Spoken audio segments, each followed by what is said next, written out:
Okay, what are you listening to? Maybe we should jam. No, I'm gonna be too No, distracted. I don't think we should jam. I'm listening to Brazilian funk, so I don't think Okay. you'd like it. It's what? You know, Brazilian funk, like PHON. It's I That sounds fun. I'd be yeah. down. Here, wait. Getting some. Uh, I'll go to the song radio. Okay. How do I start a I don't jam? think anyone is. Oh, we have to share uh join shared chat. Okay. All Hello, right. Danielson. Bro, it's like 0030. You're outing yourself as a European.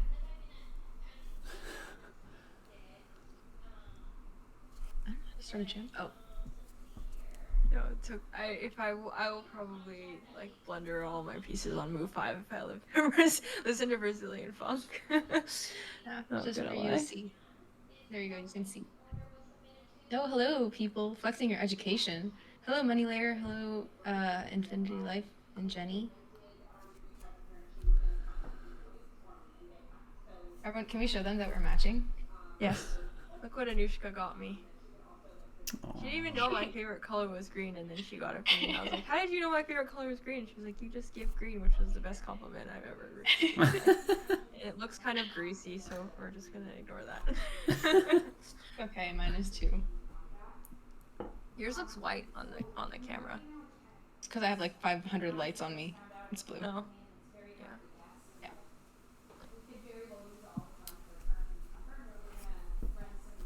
Elijah Miramont. Hello. Hi, Jenny and Infinity Life.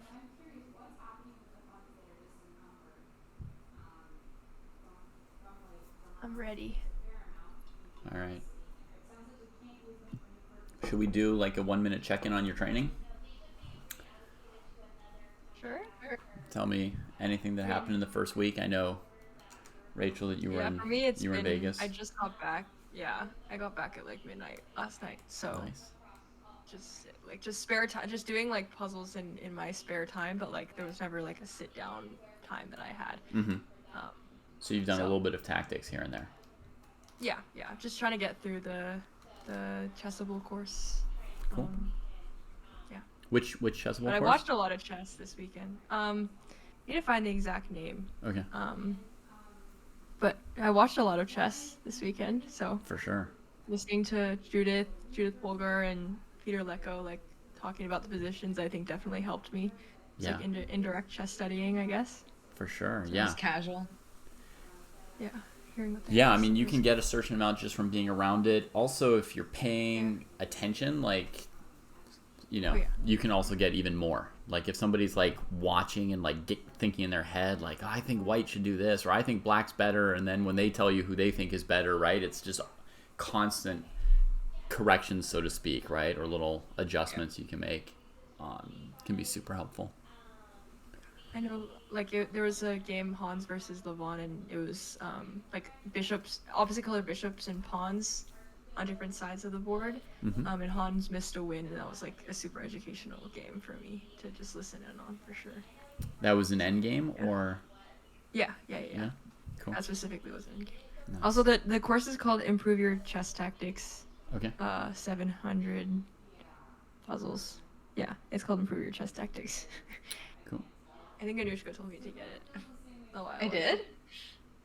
I think so. Yeah. Probably Sarah. I don't think I have that one. Oh, Or okay. maybe I did and I just Well, don't I don't know remember. who else it would have been. So. Mm. Yeah. Cool. And Anushka, any reports on the first week for you? Uh, I definitely burnt myself out a little bit. You I did too also much? like I did too much in the beginning of the week and I didn't like space it out enough, I Mm-hmm. think. And then at the end of the week, I realized that I have to kind of choose between work, chess, and like having a social life. Mm-hmm. I Yep. can only have like two of the three. And like in the beginning of the week, I was like, oh, it's just working chess. And at the end of the week, I was like working and social life. Okay. And I think until I get to the tournament, I need to tell myself that to lock in, I'm only going to focus on chess. So I mean, yeah, if you burn myself force out yourself, won't that be even more burned out and then even less effective? I think like the best way for me to recover from burnout is not by like, you know, like going out with people until like 5 a.m. The best way for me to recover from burnout is probably just to like take a night in and sleep. So Okay. yeah, I need to just lock in a little better. Okay. Well, you know yourself best, but chess training is, I think, much less effective when you force yourself to do it versus when you want to do it. Mm-hmm. And I was thinking this week about those, scripts that Matt sent us and about training and all that. And I was like, Oh yeah. I have this suspicion that if you asked a bunch of top players if they ever asked someone to make a training plan for them, the answer would actually be no, and that they basically just spend their entire day looking at chess no matter what, and don't really even necessarily have a plan, right? They never have to. I wonder if you asked like Aronian, have you ever forced yourself to study? He might say never. I have never forced myself to study personally in my entire life. I've never studied when I didn't want to study chess. I don't know if there was ever a moment where I didn't want to study chess, but if there was one, I definitely didn't ever force myself. So Yeah, that's definitely ideal. I think when there's like things to choose between, I have to make it my default. Like for example, last week was like an experiment week at work, so people were staying until like 1, 2 a.m. and I would like make myself come back at like 6 or like something like some time so that I knew that when I came home I would have at least like an hour or two to get into studying. If I didn't make myself, I don't think I would have come back, at least for that week, because there will always be something else for that I could possibly choose. So yeah, but it would be nice. Like the times when I've studied the most chess are when I just like was obsessed with like one specific thing, and then I would like wake up and do the thing. But yeah, I'm not feeling like that right now. I don't know what that means. Okay. No, David, I totally agree with what you were saying. Like, just I don't know. It was nice. Like, I didn't actually study any chess at the event, but like, having to pay attention to the games like in depth to be able to like interview them afterwards and ask them questions without like with knowing what's going on. Like I guess I never really watched a pro like tournament in depth like that, and so I don't know, it for me it completely changed the way that I see chess. Like like Wesley So got his queen trapped like fairly early on, or like Vincent versus Javakir, like they like hung a basic rook fork and then the other one missed it, and I was like, wait, hold on, like I shouldn't be getting so upset at myself for these things. It's more about like the understanding. So I don't know. I agree with you in the sense of like just like the exposure to it, and just being was definitely surrounded by doing it. something for you. Yeah. Excellent. So as you get further into your training this week, I think there was sort of like one specific question I had for each of you, right? So the question for you, Rachel, is going to be, does the Fisher book or do the tall games? Like which one sort of gets you towards the kind of chess that inspires you and that you want to try to play, right? Because that's one thing that we're sort of like looking towards. You only have so much time, so most of your time is going to be like the sparring and the self-reflection. The only topic that you're going to have to study is going to be this one thing, right? That's the only sort of study thing. And it's either going to be playing the tall games or the Fisher games or something else if neither of those works for you. Yeah. I think tall might play a little more in the direction that you want to play, but Fisher's commentary is obviously going to be better than mine. So you just have to pick what feels inspiring to you and what could, move you closer towards being like, this is Rachel's chess.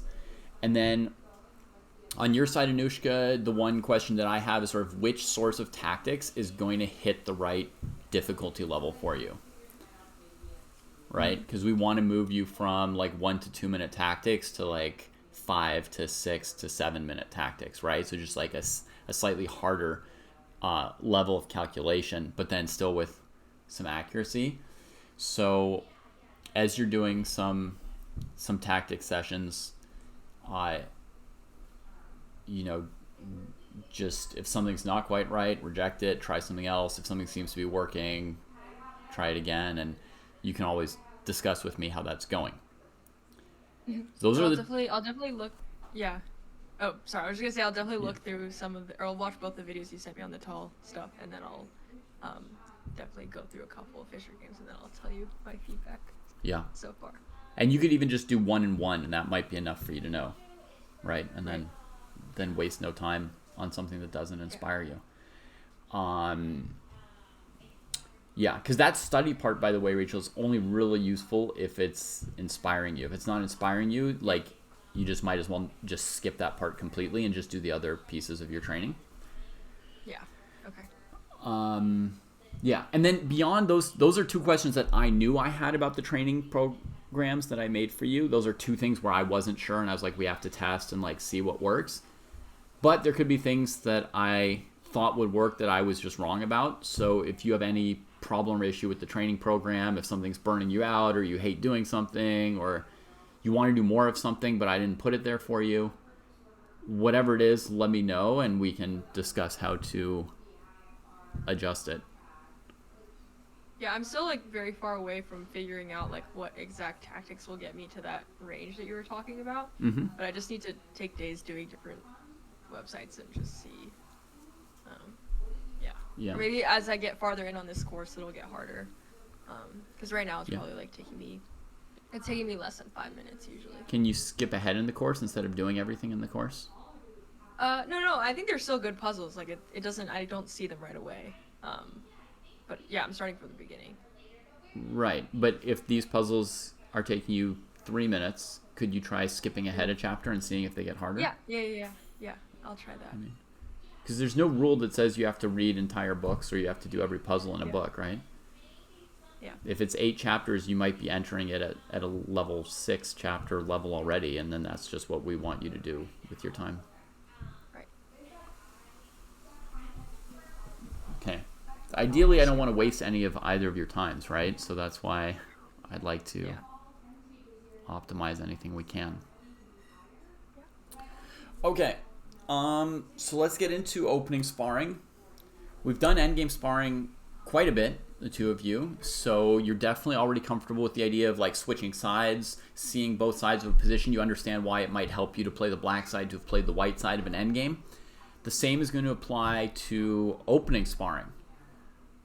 So hopefully that will be understandable to you quickly, that if Anushka is playing d4 and you're playing King's Indian defense against her, and you don't play d4 yourself, you play e4, and even if d4, Anushka would play the Grunfeld, not the King's Indian. Nevertheless, it's useful for you all to play games switching colors. So for example, if we did the Grunfeld today, which I suspect we will, if we did the King's Indian today, which I suspect we will, we would play it also with Rachel playing 1d4 and Anushka playing King's Indian instead of her normal Grunfeld, right? Do you 2 like understand why we would do that, or do you want to it clarified, or do you want to disagree with me? I also want to learn the Grunfeld. Like I don't think I've had much success with King's Indian, so like I'd be super happy to just learn the Grunfeld in general. So I'm super happy to try it. For this upcoming tournament, do you want to play the Grunfeld instead of the kid? Maybe. I don't know. I mean, I haven't delved deeply into the Grunfeld, but in Chicago, people were showing me certain lines, and it looked a lot more fun to play than the kid. I think I'm more comfortable in more open positions in general. People like Anushka. Yeah, Anushka, like some like higher, like more, some like NMs too. Yeah, those are higher rated friends. You've got higher rated friends. Okay, cool. And thank you, Jesse, for the raid. Good to see you, and welcome, raiders. We are just getting started, so you've come in at a good moment where you're going to understand the whole context of everything. We're going to be doing opening sparring, which is the #1 way that people in the Chess Dojo learn openings. I think it's going to be a first time for both Anushka and Rachel to do this, so we're kind of doing the full intro, and then we'll spar for 2 hours. So if you want to switch to the Grunfeld, we should probably decide that soon. Maybe even before we spend 2 hours sparring the King's Indian and then you don't play it at your tournament. So big difference. Let's switch to the Grun. Or sorry, yeah, go ahead. Give me some more information on it first. Yeah, I was going to try and give you a 2-sentence flavor. Yeah. So the Grunfeld compared to the King's Indian defense, right? In the Grunfeld, you're going to be sort of generally giving up pawn control of the center very early on in order to have all your pieces move out freely. So even though it's got almost all the same moves as the King's Indian, just d5 versus d6, it's a totally different feel, because in the King's Indian, you're going to be bottled up with a lot of pieces, right? And a lot of strategic choice and complexity about, do you expand on the king side or the queen side, or do you defend the queen side, or do you try and open the center in some e takes d4 options sometimes. The Grunfeld, just like from the get-go, you're willing to concede the center and just get your pieces flowing, and then counterattack the center. So, what would you like? I think I'd be happy to try the Grunfeld. Okay. In worst case, like, I really don't like it, I can always go back, but I think that I don't like love the King's Indian right now, so I'm happy to change. Looking at your schedule for the 4 weeks that remain, I imagine that switching openings is going to involve 1 hour of studying and 4 or 5 hours of sparring. For you, is that sufficient to go into a tournament and play a new opening? Yeah. Okay. Just making sure you're comfortable with that. Because I don't want you to do like 10 extra hours of opening study and memorizing lines. That's going to ruin your training time. Yeah. No, I think as long as I know the basics and the basic ideas, I'm fine to go into it. All right. Then it sounds like we're sparring the Grunfeld today.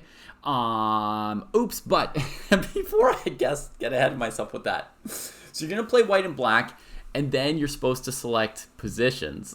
I was going to see if you two could figure out what you should spar, and then I could tell you if you were right or wrong. From the games that we get initially? So basically, when you're going to opening spar, you can spar one position all day, or you can spar a couple positions. But basically, you have to pick an opening, and you also have to pick like a position you're planning to practice. Like, for example, let's say I were learning the Karo Khan, and I came in to spar with Kostya today.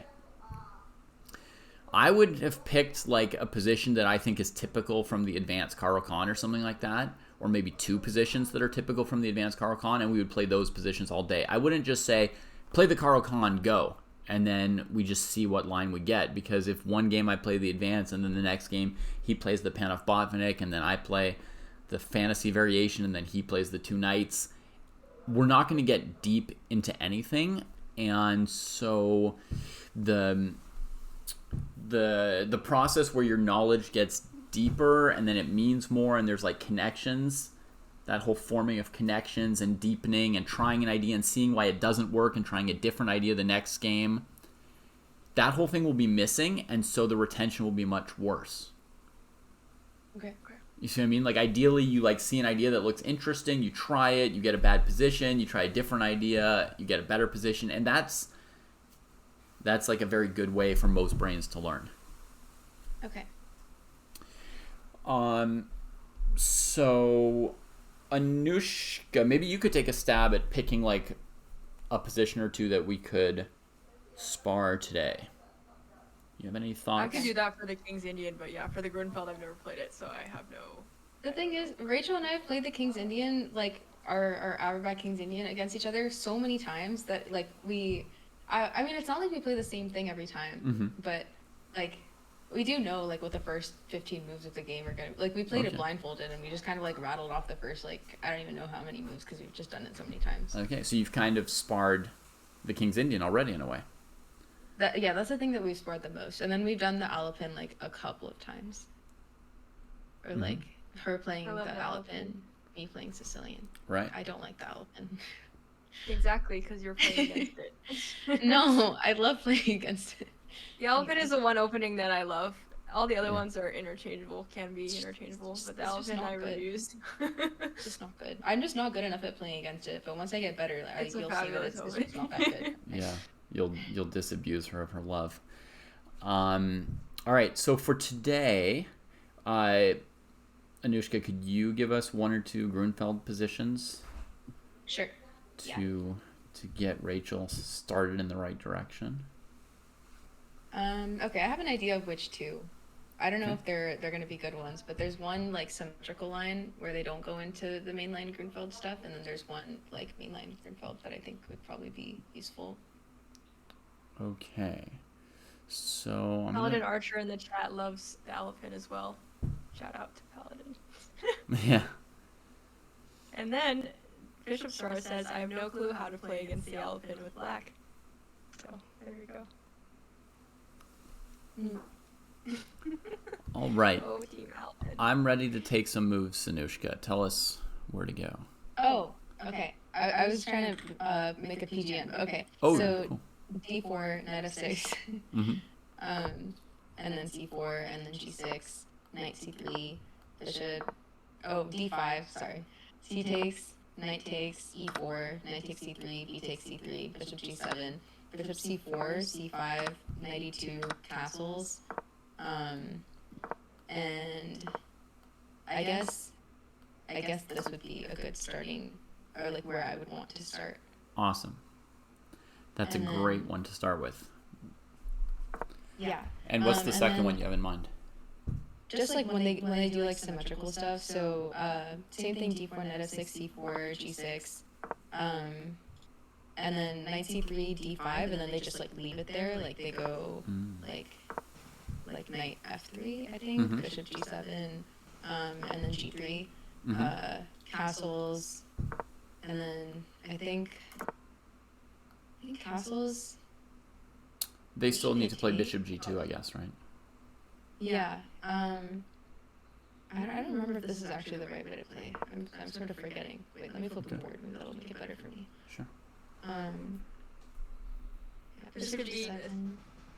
I mean, because I don't know any theory about this opening, so it could be cool. Like, I'm sure I'll be playing moves that, aren't very good, and then Anushka, you could, like, see, like, that's not good because you know the theory, but then, like, can you punish me?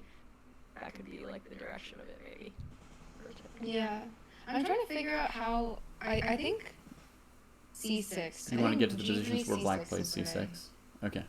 Yeah, So, let's do G3 on move 3. Okay. Okay, and then we'll go bishop G7, bishop G2, castles, knight F3.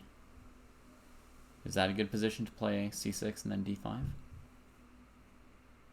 Yeah, this makes more sense. So go C6, castles kingside, D5. And then D5. Symmetrical, right?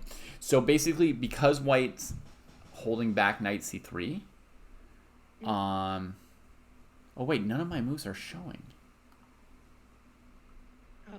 Sorry, I have to go fix something stupid here. But we're not in a classroom, right? You're just gonna send me a challenge. Yeah, we're just making. Yeah, I'm just. I was trying to show the position on stream.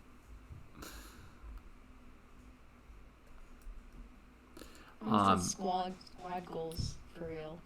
So basically, because white's waiting on knight C3. Black waits on the move D5 a little because white wants to be able to play C takes D5, and then when your knight takes on D5, they're going to kick the knight with E4, and you won't be able to trade on C3, and your knight will be annoying to you. So that's kind of the point of that G3 move order as I know it.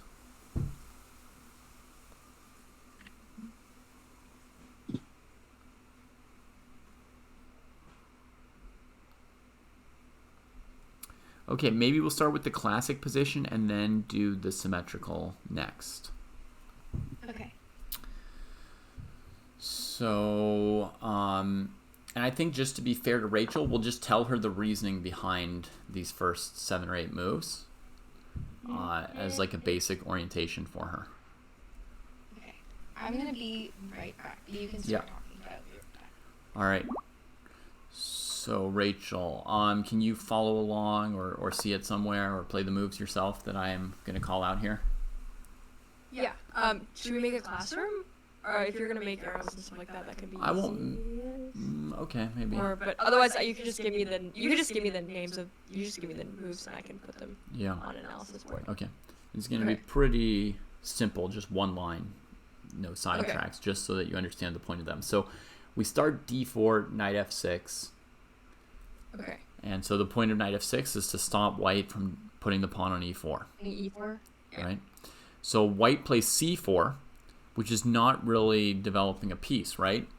What c4 tells us at the moment is that the white player wants to control a bunch of space with pawns. Yeah. Right? Even at the cost of development. Black plays g6. So the idea is they're trying to develop quickly compared to white. They're perhaps looking to castle kingside quickly. And also they think the bishop might be good on g7, partly because there will be no pawn on c3, right? So there could be some pressure against the d4 square, since white's just played c4. White plays knight c3, basically saying, yeah, I'll play e4 as well next move. Yay. Right? And, I mean, kid players think it's no big deal, but I think most humans see that move from white and they go, uh-oh, this is about to get serious if we let white play e4. We better be doing something. That was the first thing that I asked when I first learned the King's Indian. I was like, really? You just let white play e4? You don't do anything? There you go. So you were a normal person back then. So black plays d5 here in the Grunfeld. And, I mean, one idea is it stops e4 for a moment, right? Now, it also allows e4. Like, a lot of people think of the Grunfeld as being famous for giving up the center, right? But I mean, I would say in this position after knight c3, there's not really an obvious way for black to fully stop e4, right? So what the Grunfeld player is doing when they play d5 is they're saying the cost of white playing e4 is going to be a knight trade. Right? It's going to be a knight trade. And that just means that black will be less cramped. So we're going to reduce the importance of white's pawn center slightly, even before white makes their pawn center. And if white wants to play e4 without a pawn trade, it's pretty hard to do here, right? Like, you would have to do something like e3, defending the pawn on c4, and then play, bishop d3, f3, e4. I mean, it's never happening. So, of course, there are lines where white doesn't take on d5, but if white wants to play e4, they're going to have to go cd5, knight d5, and trade knights. And there's some other moves other than e4 immediately here. I think I've even seen a line where they play knight a4, trying to avoid the knight trade and wanting to play e4 next move. I've seen a line where they play bishop d2, and the idea of that is that if you trade knights, they're going to put their bishop on c3 instead of a pawn, so your bishop on g7 won't be as strong for black. Those are two possible moves here instead of e4 that both make some sense, but e4, of course, does also make sense, right? White's just seizing the center. Gimme, gimme. So black makes the pawn trade and then plays bishop g7. And 1, 2, 3, 4. Sorry, e4 and then take? Yeah. Sorry, what was the line after? Yeah, after e4, black trades the knight on c3. Okay. And then plays bishop g7. Wait, sorry. You don't play d4 right after. Sorry, you don't play e4 right after d5, right? No. First, white trades the pawn on d5, bringing the black knight. Yeah. Okay. Right. Off of f6, and then white can freely play e4.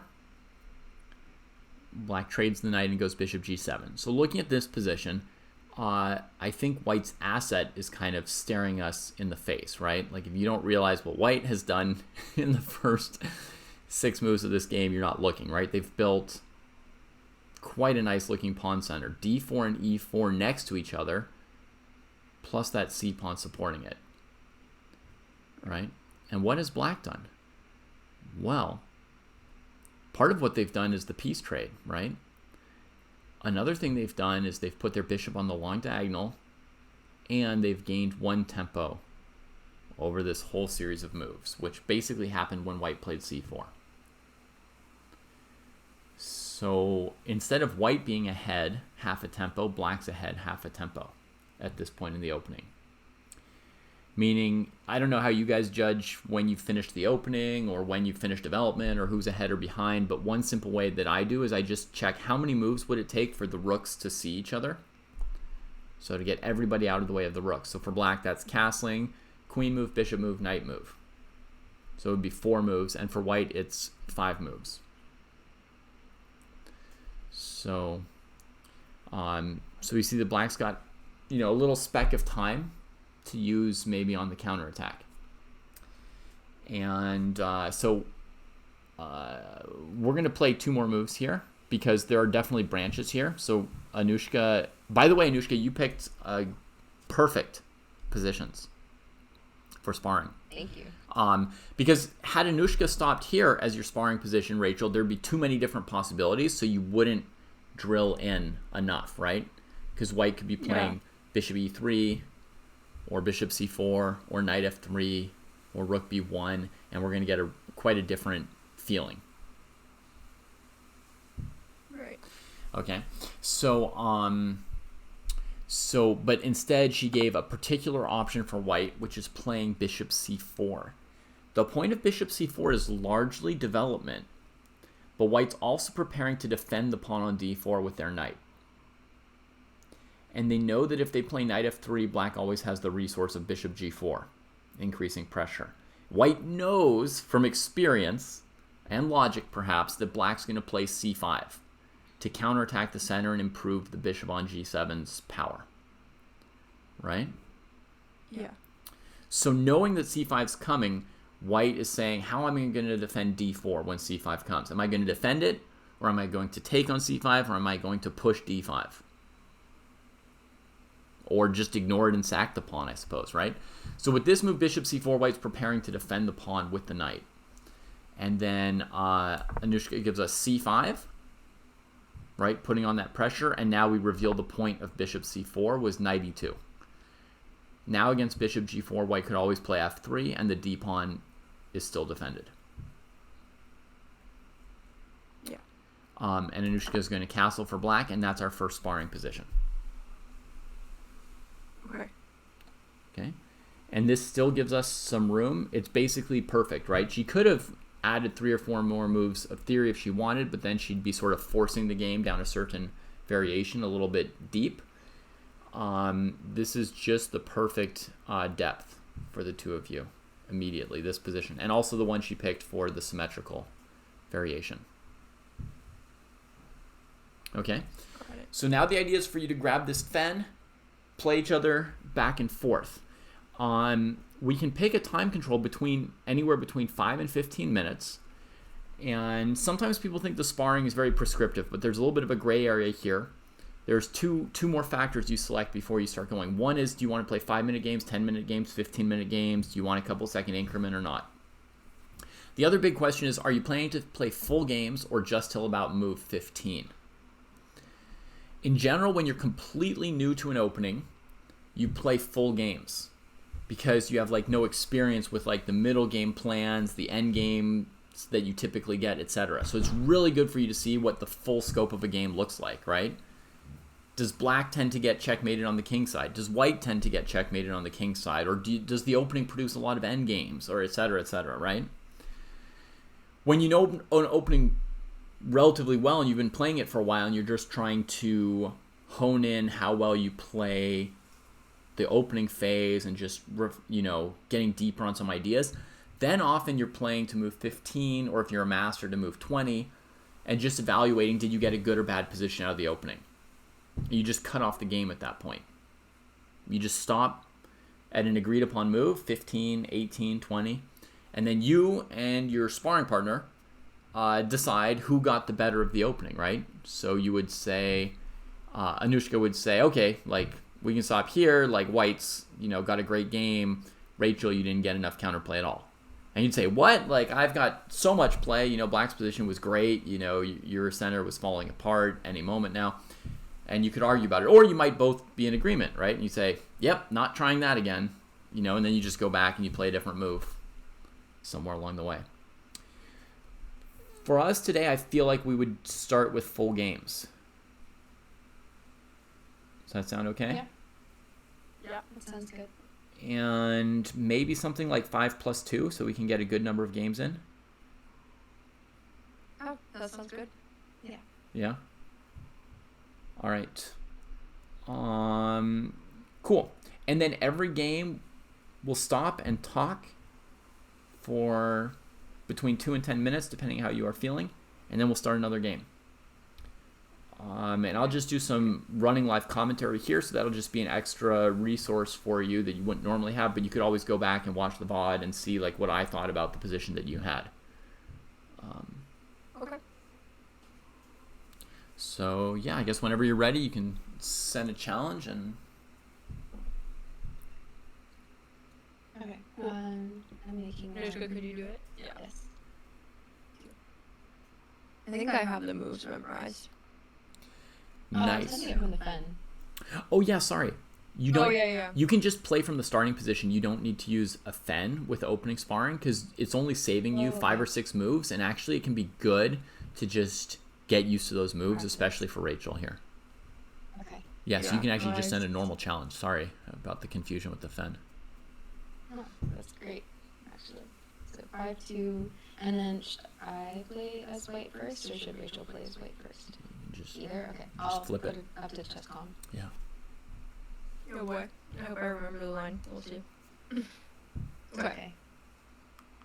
We can mute after the line starts. That's true. We can play the perfect. first 7 moves with sound on, so if Rachel gets lost, she can just ask us. Yeah. Okay.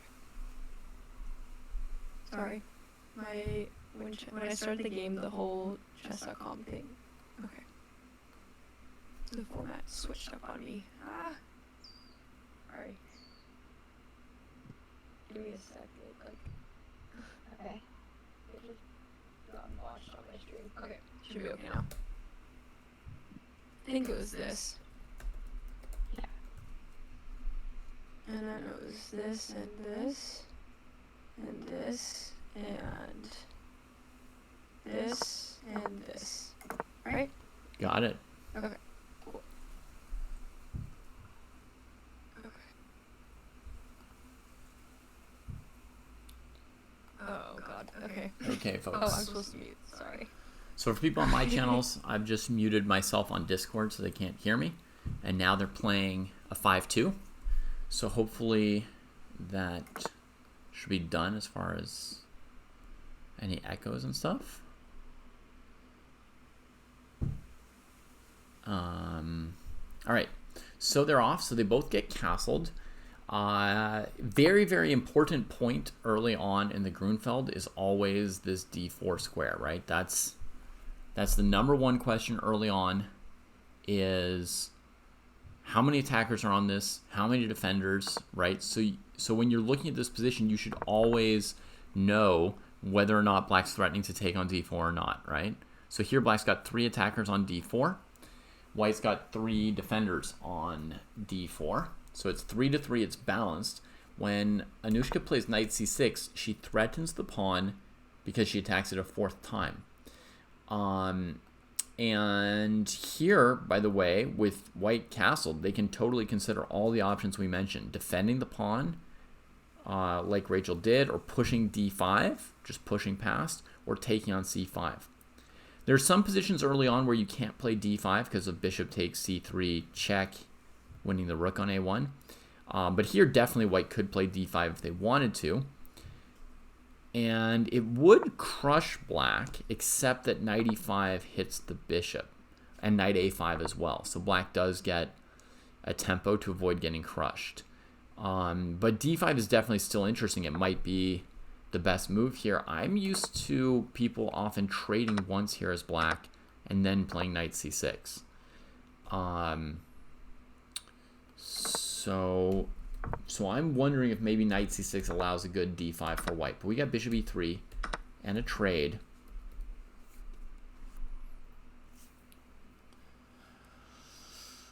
White's looking for a chance to push d5 Warrior Boys production. It's desirable to push d5, but they have to pick the right time to do it. So now we get knight a5, tempoing the bishop out of the way of d5. The bishop's almost surely going to drop back to d3, but Rachel's very new to this opening, so she's going to think a few seconds here and there. You just got to get used to what are my squares, you know? If you've seen a position like this before, you know that the bishop has to go this way, but if you haven't seen it before, you just have to check. Is it not better to have a wall of pawns when playing against a fianchetto bishop? Sure, it's nice to have a wall of pawns, yeah. But black is going to put a lot of pressure on d4, so sometimes pushing ahead is really nice for white. And we don't have a b2 pawn from the very beginning, so it's just not guaranteed that we can keep that diagonal strong or tough against the bishop. So now b6. So she's making room for this bishop to get out of the way. Personally, if there's not an immediate follow-up, I wouldn't play knight a5, right? Because the knight's putting pressure on white's center. So if you want to play b6, I don't see why you wouldn't just play b6 right away and leave the pressure on d4. It reduces some of white's options. So you play knight a5, in my opinion, generally at the last moment. You know, if you're trapping the bishop or if you're following up with knight c, if there's some concrete thing you're doing right away. So we get b6 here. We've got a question from chat. Is h4, h5 a possible idea? It is. Yeah. If you play h4, black might play h5 to stop you there. But yeah, it's possible. What about rook c1 here instead of bishop d3 going for activity? Now, you've got a space advantage, so you don't want to trade pieces, especially not the bishop pair. So, yeah, 100% to keep this bishop here. Now rook c1 makes sense. Bishop b7. f3.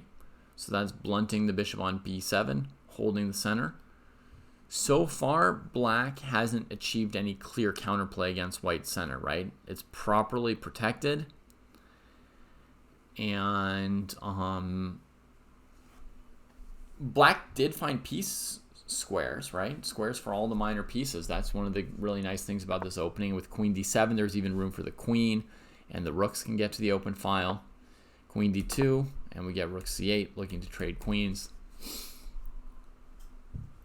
Now, a very, very important element of this particular position, a theme is going to be, can this knight come back off of the rim? If it can get into c4, that's almost always going to be good news for black, and if it can't, that's almost always going to be bad news. So actually, a lot of the game can revolve around this knight's position. White could swing the queen to h4, yeah, and go for an attack. But for now, I like the idea of playing against this knight. Yeah, the bishop on b7 is nicely blunted, nickel alloy, and you're totally correct. White's happy to set that up. Rook d8, bishop b1. So that is a big mistake according to my rubric, right? Which is that this knight wants to get off the side. So what should white be doing to improve their position? One idea I had was to play the pawn to d5, taking away this square from the knight. We could look for a moment to play d5, or maybe even play it right away. Another thought I have is this bishop is no longer needed with the pawn on f3, right? So we could look at a move like queen b4, looking to play bishop b5. Also, our queen here takes away the c4 square from the knight even more. So this is another move that I might really like for white here, queen b4. That's kind of the direction I would look from white's perspective here. After bishop b1, Anushka's thinking for a while, and she does bring the knight to c4. So now I would imagine that black's doing quite okay here once this move comes in. Black could trade white's bishop, which is fine for black, or they could just play b5, keep the knight on that square, and expand these queenside pawns, which is going to be a pawn majority over here. Why is taking the knight squares away so important if we can't trap it with a pawn? Okay, so Chess in My Veins asking me, like, why am I saying it's all about keeping this knight stuck on a5, right, versus letting it get back? If we're never going to be able to play b4 and trap it, why do we want to keep it trapped? Basically because it becomes a really bad piece, Chess in My Veins. It can't maneuver. It reduces black's options, and so like a dream plan for white is sort of you go queen here, d5, bishop b5.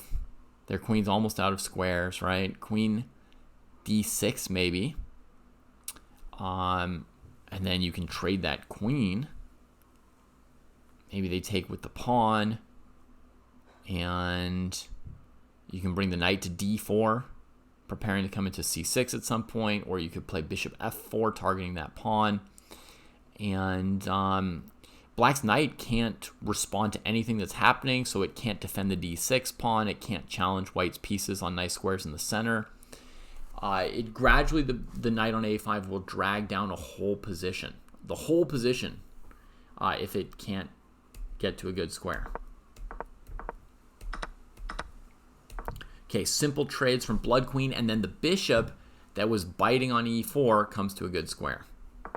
So black has a nice position here. She gives up the bishop immediately, which is odd. I would think big advantage for black with the move queen a4 here. Coordinating with the bishops to crisscross the queen side, put pressure on white's position, but she's playing some very simple moves and then hits the spot with queen a4. So she's looking to use dark squares, and white's king position's a little bit bad.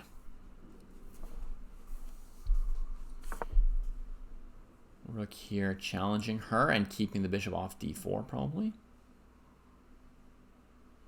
The danger for Bloodqueen is she conceded the c file, right? She can't get to the c file anymore. And now the queen's been pushed back, and Rachel can emphasize that she has the c file with queen c2, preventing the opponent from playing rook c8 for a long time. Okay. Anushka challenges that d5 pawn. I would expect like bishop c4 is a normal move, improving the light squared bishop. That's not amazing just yet. A minute against 20 seconds. They've got a 2-second increment here. When you coach a player, do you take into consideration their playing style? I mean, I do. A coach should, yeah.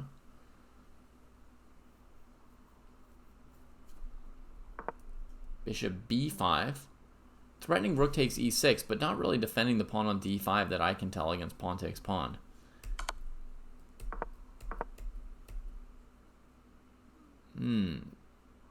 Everyone else seems to have thought bishop b5 was something. I didn't see it, and as black, I would have just taken the pawn on d5. I just didn't see white's threat. Oh, it was rook takes g6, huh? Rook takes g6. Okay, you guys are all correct on that one. So now pressure on both kings. Both kings getting torn up here. And we get a dramatic tactical finish here. Black's king position falls apart. Black's also threatening queen d2 mate. Is the move queen c3 the answer?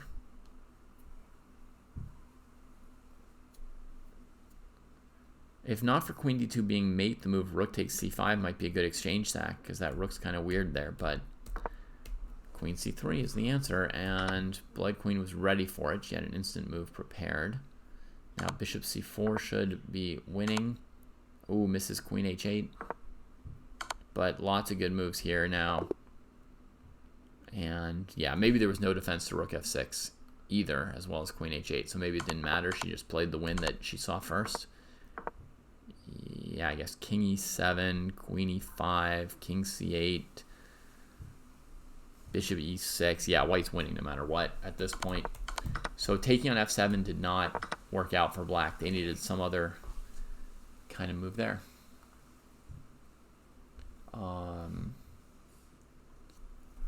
All right, so the first game's done, and now they can discuss what they think about it for a moment. Bishop B1 was a really bad move. I don't know why I played that move. I was just like, oh, let's get the bishop out of the way. I wonder if bishop h6 is an idea, or I should have played bishop h6 at some point earlier, maybe. I think there was one point where I was like wondering if you could, but then I take the d pawn, so I don't think you could have. Oh yeah.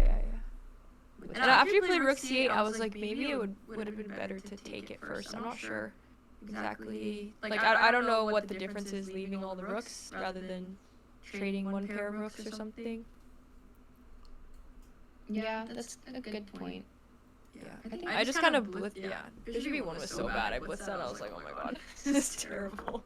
But I was surprised that you took my bishop right away. I guess I could have played bishop f2, so maybe you have to. Yeah, I mean, as soon as I like took it, I realized that I like spent all of my time and we were playing like a 5-minute game and not a classical game.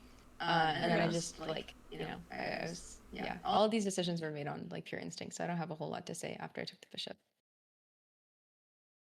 Or even I was surprised you took my knight on e2. I felt like it was like your bishop was a lot better, the light square bishop. I wanted the d4 square. I felt like it was good that I had it, and your dark squares were pretty weak for the whole game. So I don't like. But then I had light squares, I thought. Maybe. I mean, I don't think pushing e6 was good. I don't. But other than that, I feel like taking your knight was okay. Maybe it wasn't the best though. I mean, I don't really know how to evaluate those kinds of things. So yeah, maybe it was e6 because I thought my rook was pretty happy on c6, and I was like, oh, there's really nothing to disturb it unless you play like rook c8 or something. But yeah, I thought I had some kind of like square control at some point, but after e6, definitely. I think e6 fails like pretty concretely. I think you found the right like thing to, yeah, maybe without e6, and it's not really. I don't really have anything on the light squares necessarily. But then also like with like a7 b6, like I don't know, I can play like bishop b5, and I'm happy with bishop b5 maybe. Also, I don't know necessarily what my plan would have been if not for playing e6. Like maybe f5 first, but like I can't come up with, or I guess just push the pawns. I don't know. Yeah, I think I have more space after rook c6.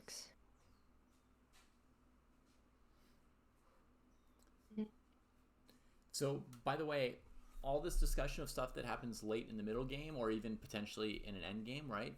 It's all worth having and worth doing. Even though it doesn't seem to be directly the opening. So you're totally correct to be discussing this stuff. This gives you a sense to be able to go back later and evaluate, or to be able to go back earlier and evaluate the trades you make, right? Because you'd be like, oh, I remember we once traded these pieces, and in this kind of position, the opposite colored bishops favored white or favored black or this or that, right? So this is all very useful for getting a sense of the game when you're early in learning and opening. You're asking what other plan you could have, Anushka, other than e6 and f5. E6 and f5 are both very dangerous ideas for you because they're going to tend to make Rachel's bishop better. While she currently has more space and a more active rook. If her main advantage right now is the position of her rook, what other plan could black use other than a pawn break? Rook trade. A rook trade. I guess. You could try to neutralize your opponent's biggest advantage here with after rook c6. Yeah, rook c8. I also think like taking the knight, I'm not gonna say that was like a good or bad move. That was just like I was just playing a move. But after I took the knight and I took the rook, and I taking the rook, I also didn't think about, and playing queen a4 I didn't think about. But instead of playing queen a4, if I had just played bishop d4 and then bishop c5 like immediately, then the rook wouldn't have gotten in the first place, which would have been better. Then it doesn't matter who has the file, right? Yeah. So there's a little but trading is also good. Where the fight over the file is relatively important. Yeah. Okay. So I'll show you just like a couple points. Like one point is when you trade on c1, another alternative you have is bishop h6. Taking control of c1. Then if she trades on c8, you're the one who might play rook takes c8 and queen c7 and take over the file. You force So then it looks like black's slightly better because they have the c file. Then Rachel has to think, like, what's a good plan for white? And she has to come up with something like how to get her rook to c2 or c4 or something, since she can't go to c1. Right? She should try to neutralize the same thing there. After the rook trade, right, when the queen was on d7, instead of playing rook c6, allowing rook c8, Rachel, you've got one move where you can play queen c2, preventing rook c8.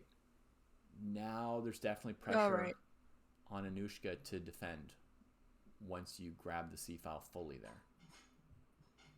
Sorry, wait, after which move it is? I guess it'd be move 25 for you after she's played queen d7. Oh, instead of rook c6. You played rook c6, it's optically nice for your rook, but queen c2 first, preventing rook c8. Yeah, and then bishop d4 isn't allowed either. Yeah. So that's like, if you have an advantage, it's the c file, so you want to hold it, and from the other side you want to trade it. That could be a plan for you. Right. And then, sorry, really quick, could you explain the like knight a5 idea? I'm sure that's theory. I'm gonna go to the bathroom really quick. Okay. I was asking you, Anushka, but yeah. Oh, I mean, it is theory, so David can probably explain it, but it's like not theory that I understand well enough to like talk about. I just know that it's like it's what you do in the Grunfeld, and sometimes, yeah. There's also like bishop g4, f3, knight a5, like that's also theory, but I'm not going to explain that either. So I'll just go to the bathroom and be right back. Okay, cool. Yeah, the main idea, Rachel, with knight a5 is to eventually bring that knight to c4. That's the main idea. Okay. Which is what eventually. So, like, do we want like a6 b5 situation? So you could go a6 b5, or you could put a rook on c8, and sometimes they go bishop e6. So if you look at the position after bishop d3, where Anushka played b6. Yeah. To me, the critical looking move in that position is bishop e6. Because if d5, you still have bishop takes rook. And if not d5, then you're trying to get your piece to c4 quickly. And if white... so instead of b6, right? Yeah. And if white plays rook c1 to keep you out of c4, then there's a very complicated move to calculate bishop a2. Right. And it's useful to see this kind of stuff because this is actually the typical kind of move you have to calculate in the Grunfeld as black. Is many times you have to calculate, can I take on a2 or not? Right? Do I lose a piece to some version of queen a4, blah, blah, blah? Or do I get away with it? And sometimes you just have to make that calculation. It's like the only square for your bishop. And it's the only way you get your counterplay on b3 and c4. Yeah. Well, right now, like, the knight is still protected, so after queen a4, you can just move the bishop back and it's okay. Yeah. Probably, yeah. You could try bishop e6, d5, bishop d7. You could also try bishop b3 for a tempo first. Right. See where she goes, and then see, do I need to follow up with rook c8 or b6, or then I retreat the bishop all the way? Right. But yeah, the typical idea of knight a5 is to get into the c4 square and find counterplay, right? Because white's got like every other central square pretty well covered. So that's kind of like what black's left with. Right. Is the c4 square. Right. And then a very important question came up in the first game, which is who wants to trade rooks, white or black, or does nobody? Yeah, right? I was wondering the same thing. And like who's gonna end up after with she the played C rook file c8 after the trades, and does that matter, or is it just gonna be queen versus queen on the c file? So that's one of the huge questions that you had in that game. And Anushka having more experience, you know, I would normally leave it to her to give you like a first answer on something like that. You know, like if you're sparring an opening where you've got uneven opening knowledge, which often is going to be the case, right? It's not every day that two people get together to play and they each know this opening exactly the same amount. So usually when you're sparring, there's going to be someone who has a little bit more knowledge than the other person, and you can lean into the knowledge that they already have, right? And sort of catch up really quickly by just asking them stuff. Yeah. So you could be like, Anushka, you know, you've played this before. Who wants to trade the rooks? Or what's the main factor that tells us who wants to trade the rooks, right? Yeah. I mean, those are all questions that I'm wondering. I have no idea. Like, yeah. Yeah. Do you have any guess yourself even, or here comes the answer?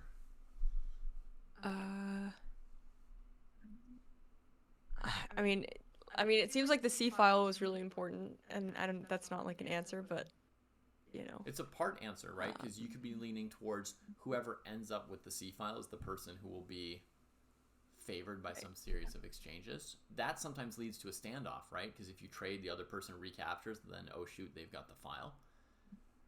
because I was even looking at certain lines where like both of the rooks are traded, and I didn't know who that favored necessarily. Right, you had that option from like pretty early on. As soon as black played rook c8 on move 15, you each decided to put the second rook on the d file. But theoretically, it was already possible to play rook takes rook, rook takes rook, rook c1, and then rook c1, rook c8, and then rook c1, queen c1, and then queen to c6 or c8. You could have just done that, thrown all the heavy pieces to that file, right? Yeah. And so, Anushka, Rachel's wondering who wants to trade the rooks. Is there a clear answer? Well, I learned recently that in the end game, usually black is happy in the Grunfeld because we have this 2-on-1 majority on the queen side, and having a 4-on-3, or I guess in this position it's a 5-on-4. I don't know if that's what we were talking about, but that's like less hard to push a pawn through. Especially like like I can like put stuff here on d6 and like try to block it. So I would be inclined to say trading one pair of rooks is good, but I would like to keep one pair of rooks to keep the pawn at bay. Okay. Does that give you a good first answer, Rachel? Yeah. Wait, sorry. So you said that it's if you trade all the rooks, then it's easier for the 2 versus 1 versus the 5 versus 4. I guess it like that's not like super related to trading the rooks. It's more related to trading the minors. But yeah, like minors and one pair of rooks, I think black is probably happier in the Grunfeld if we have the majority on the queen side. Yeah. But David can correct me. Yeah, I don't want to do too much correcting. But I think it's great to see, if you can catch up very quickly, so you're on a level playing field with Anushka from the things she's telling you, right? So she's telling you the 2-on-1 majority can be an advantage in the endgame. So black's pretty happy to make some trades. Right. Okay? The flip side of that coin is, look at white's pawn center. As black, sometimes you're successfully making pressure against it, and you're, maybe one of the pawns looks like it might drop, or you're forcing the pawns to not stand next to each other, and you're getting squares for your pieces, you're creating counterplay. But if that pawn center ever looks like it's great, a great pawn center basically favors the middle game, right? Because it means your pieces are on better squares and can maneuver to both sides of the board better in a middle game. So if white's able to keep that pawn center really nice, then don't trade the rooks. Then one remedy for black would be to try and trade off a few pieces so the pawn center is less of an advantage. The pawn center will look the same, right? But it'll be affecting less pieces. I've never ever thought of that. That's okay. I'm gonna think of that during my games now. That's part of why black's playing the Grunfeld. D5, knight takes d5, knight takes c3 from the very beginning, from move 3. Part of black's strategy is to trade off pieces. They know that they're giving white this pawn center, and they're reducing it how much it matters. Okay. And you can. So, but it's not safe to say that like someone who plays the Grunfeld like enjoys playing endgames more. Like, does it seem like the Grunfeld opening leads to quicker endgames generally, or no? Well, so you've got a competition to some extent, right? Because the default position, if black wants to trade, is that white doesn't. So then, if white's trying to avoid trades, then it's a question of who has more control over where the game goes, right? If black has more control, they force all the trades. You'll get more endgames. If white has all the control, they'll avoid it, or maybe they'll fight back and forth and have to make concessions. And then the light squared bishop, like whether it goes to b7 or e6, is just a matter of if d5 can be played. Kind of. It depends on. So like you're saying things. in the often bishop e6, if it gets stuffed by d5 from white, then it's going to be a terrible move sometimes. It's not good. Yeah. And okay, it might but be it's worth considering if d5. Okay, Go ahead. Sorry. It might be amazing to put the bishop on a6 since black's looking for counterplay, for example, on the c4 square, right? As long as your bishop was on d3, that wasn't possible. But you notice that once you retreated the bishop to b1, Anushka actually moved her bishop from b7 to a6 at some point. That was a very good move by her, specifically in that game, and probably in similar positions, it's often good. So whether or not d5 can be played and where the other light squared bishop is. Okay. Yeah. And like, let's say white's played f4 instead of f3. Maybe then your bishop's better on b7 because that whole diagonal is less solid. Right. I wanted to say this to Rachel, actually, is that the reason you play knight e2 and not knight f3 and as white against a Grunfeld is... Sorry. Huh? Oh, no. All I know is the f3 thing, so you can't get pinned. Oh, yeah, but you played f3 anyway. Like, I was giving up, like, instead of going bishop g4, provoking f3, and going bishop d7, which is, like, a thing that people do, I was like, I'm not going to do that. I'm just going to go to b7.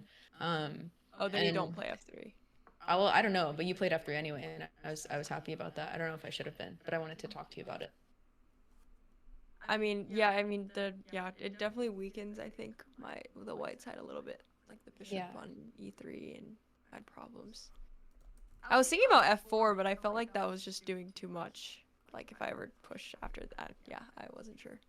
f4 is okay. When I talked to Sarah about the Grunfeld for the first time, she showed me a game where like she just went for f4 because she didn't know theory. She just like puts her pawns, and it worked out pretty well for her. And then I also know that after f3, maybe without f3, but like when you get to like a standard Grunfeld position, the computer likes just pushing the the h pawn for white. Okay. So that's everything that I know about the Grunfeld. Wait, so sorry, the computer likes pushing the h pawn after f3? I mean, usually it's after I play f3, because I play against the Grunfeld too, because I play into it now. Right. Whenever I've already played f3, usually like the plan that that the computer wanted me to do was to go like h4, h5. I don't know why. I don't know what it does. I don't know anything about the Grunfeld. But yeah. And then what do we do with the e pawn? Do we just leave it there? As black or as white? Yeah, as black. Sometimes you push e5. I don't think there was ever a point in this game where I liked e5, so I'm not going to do that.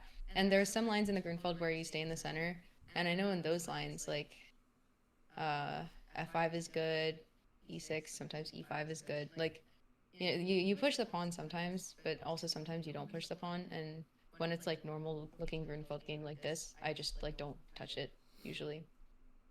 Yeah. Okay. Absolutely right. All right, let's get some more games in. Cool. Yeah. Okay. If I rematch you, does it switch colors? Yeah, I think it does. Okay. Which is what we want, right? Yeah. Okay. God, why does it... Every time my game restarts, it goes into focus mode. I don't know why. But then I have to turn it off. So it's this move now. And then this move, and this move, and this move. C5 and castles.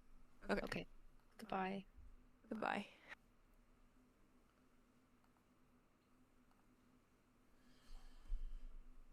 All right, game 2. White castles again. Now they've switched colors.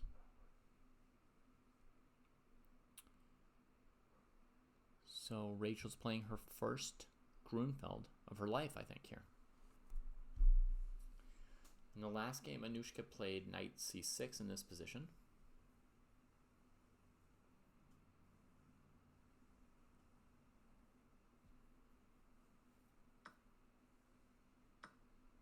Rachel trades first.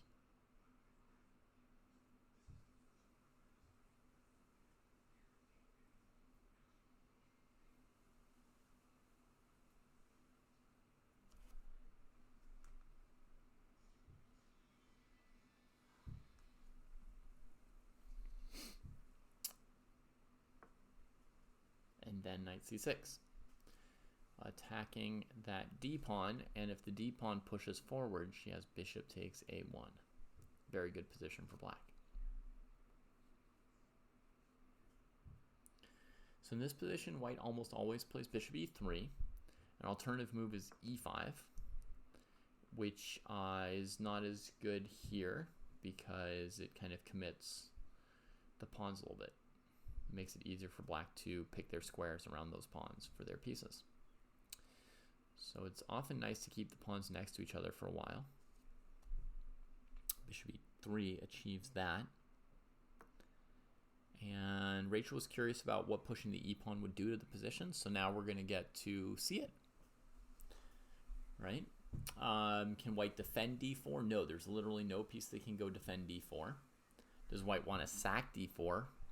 Unlikely, right? Because black taking on d4 by pawn or knight is going to be an amazing square, and that's a valuable pawn.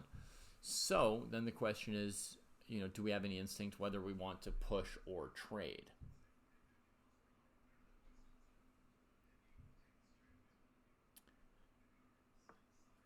I have a very strong instinct in favor of pushing, as Anushka chooses to do after thinking about it for a bit.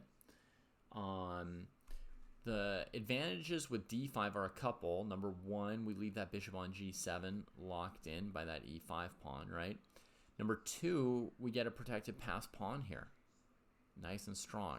Disadvantage, we block our own bishop here. Also, there's some tactical concern. The d-e5, knight e5 hits the bishop, and then maybe on the next move something like knight g4 or knight f3 check or bishop h3 could even be considered by black. But basically the black pieces are looking pretty chirpy here, so I would want to go d5.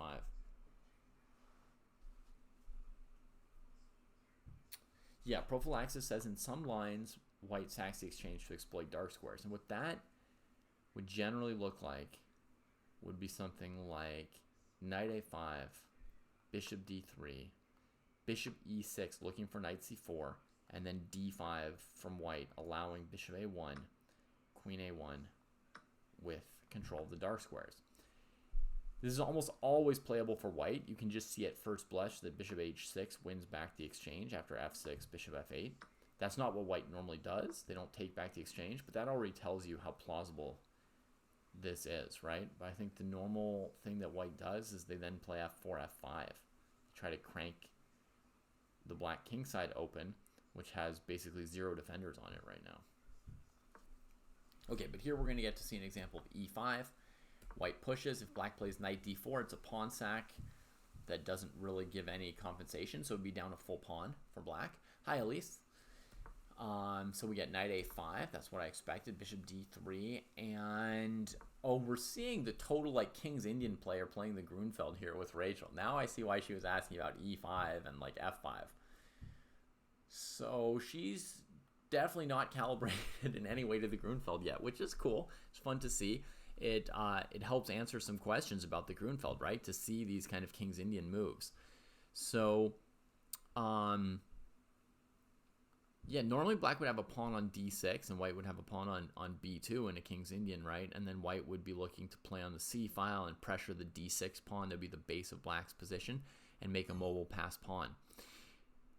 Theoretically speaking, or very generally, the weakness of pushing like f5 and g5 and King's Indian type moves here without a pawn on d6 is that white can open the center by d6 themselves when they want to, and then their pieces can flow through the center towards the black king. When he's removed his pawn cover, he's going to be more exposed than the white king until his pawn cover is successfully crashed into white's king, which takes a while. So generally the black king is going to be more exposed than the white king for a bit here.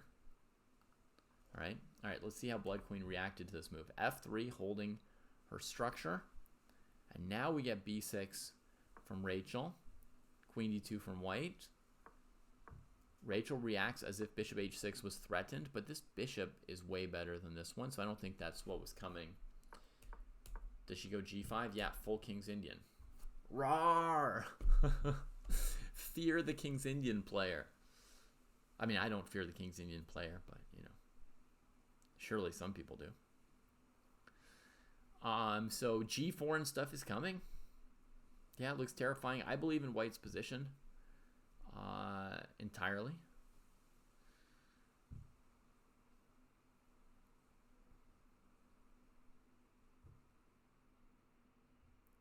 But g4 comes pretty quickly, and then black gets some work on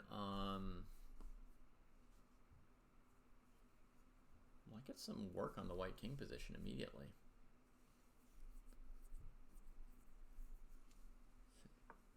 Rook c1, and Rach is just sending it h5. Could she have played g4 without h5? It looked to me like she could.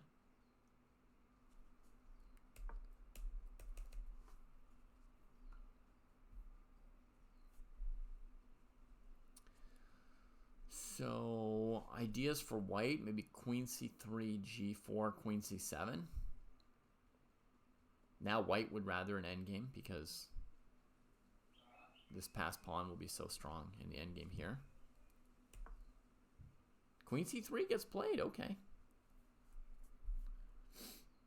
Yeah, for anyone wondering, we currently have our call muted so we don't hear each other, so they can play without hearing what the other person's thinking, and I can comment without them hearing me.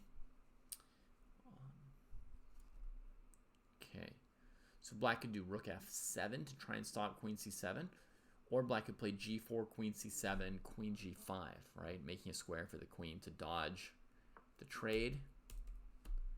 And Rachel plays g4. 1 minute left for her, 2 minutes for Bloodqueen.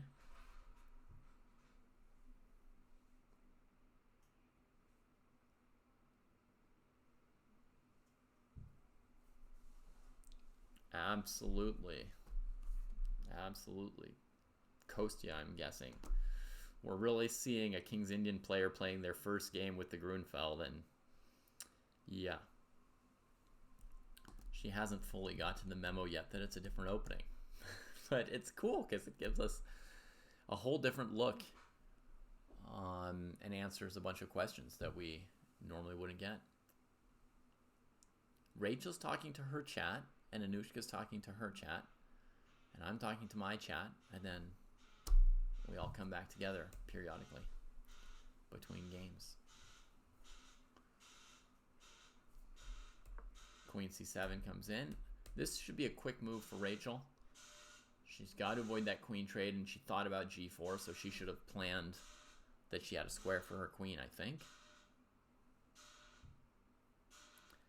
She might be confused by the comment I made after their previous game, where we were discussing between the three of us, and Anushka and I were saying that black's happy to get endgames in the Grunfeld because of this pawn majority here. But here she's kind of playing half Grunfeld, half King's Indian, right? And these pawn moves on the king side are hurting her cause in the endgame. So she moves away with the queen, which is good.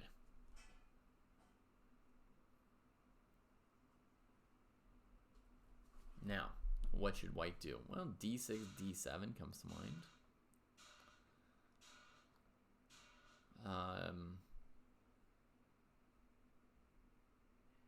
Also an idea, bishop e1. Looks very weird. But you could either take the knight and then come into c6 with rook or queen, or you could go to b4, try and run that rook out of squares, and bring your bishop into e7, perhaps. This looks very strong to me. It's a weird-looking move. Also, I'm not sure how we deal with gf4 in response. We might not even have time to do my move. Bishop c4 looking for d6. Rachel's going to have to trade that, and she did take the trade very quickly, so she was confident about that. Now she'll have the move bishop h3 here, threatening queen g5. This position would be even stronger if black's queen were already on g5, but it's looking pretty decent for black, even though it shouldn't have. Confusing.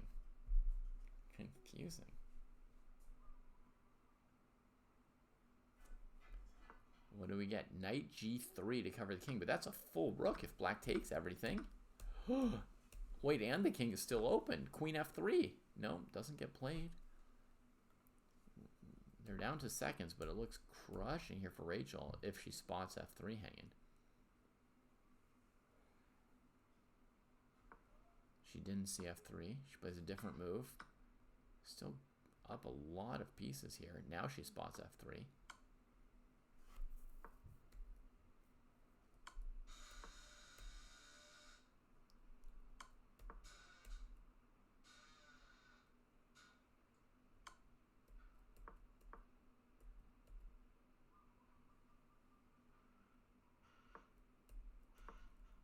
Gets the rooks together. Beautiful. She can always throw in some checks if she's about to flag. Get 2 seconds on the clock. Grabs that e-pawn. Wow. Queen f5. And black's up a rook.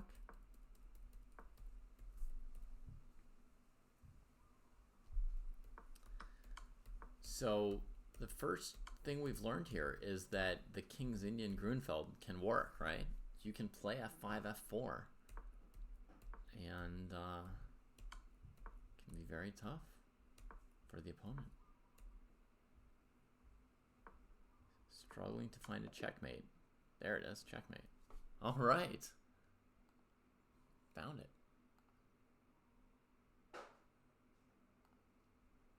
Turn back on the mics. Hello. That took me way too long to checkmate you. I don't know why I just like panicked and started It's moving fine. my king. I was having a good time. I was making funny comments to chat. I was like, why am I not checkmating? Yes. That was a question at the very end, but earlier we got to see something crazy, right? I mean, Anushka, she just played like it was still the King's Indian, not the Grunfeld. Oh, Rachel. Yeah. Rachel did. Yeah. Yeah, I mean, if that's how you want to play, There was something. if that's how you want to play Rachel, you could stick with the King's Indian Stick with the King's. if you want to. I don't know, just usually in King's Indian, I don't end up being able to do You don't that get kind to of do thing. that whole thing. Okay. Yeah. Yeah, I didn't know if, yeah. I wanted to play e5, f5. I thought there might be some kind of counter, but I didn't really see it at the time, so I was like, okay, we'll just see where this goes. Anushka, have you ever tried this as black in your Grunfeld games, playing e5 and f5 so early? No, never. But that's also because I never really thought for myself, you know. Yeah. You repeated some theory. Yeah. Yeah. Fair enough. It's interesting. It worked really well. I had no idea what to do. I was kind of like searching for a queen trade and I just couldn't find one, and then I stacked all my pieces. Yeah, you came up with the same plan as I did, queen c3 to c7. And You could have taken my f pawn with check like 500 times, and I just kept like, you know, I should have. I mean that game was lost. That was a pretty terrible game. Yeah. But yeah, queen c3, queen c7, the queen dodged, and it's not obvious what to do for white at all, right? Very weird. Very weird.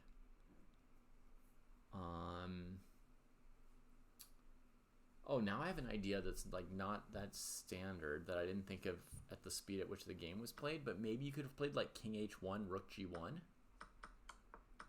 In preparation? Yeah, because Like with the defensive queen on move? c7, she might not be able to play g takes f anymore. I was thinking instead of queen f6, I was expecting queen g5, and then here if I play king h1, takes. Yeah, I thought after king h1, rook g1, I didn't really know what to do after rook g1. That's a good move, actually. I didn't think about defending at all. Yeah. Silent but deadly King's Indian attack.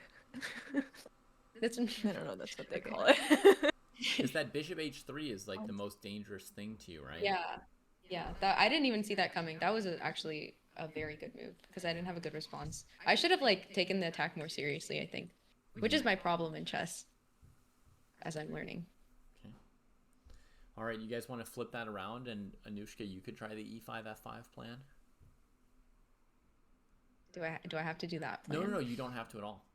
Okay. I'm just giving you an idea. Like sometimes it can be cool to take an idea and then like the other person uses the idea, you know what I mean? Like it doesn't have to be this one, right? But sometimes you'll do a plan and it works, and then the other person's like, well, let me just try that plan and see if it works for me. Okay.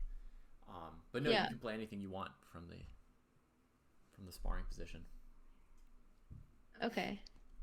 I might, just to see how it feels. Maybe. I don't know. Maybe you'll convert to the King's Indian. No. I will never. But like, Why? Why the King's Indian hate? I don't know. It's not hate. It's just not. It's not my vibe. You know. It's not my. Fair enough. Not my. It's not my. Yeah. I like the King's Indian when you can push f5, f4, and g5, h5, but that's more often than not the case. To be fair, I also like pushing that against the King's Indian. Like I just basically do the same thing. So maybe it is my vibe. Maybe I should just try it. Don't ask me. I don't know. Okay. We'll see. Okay.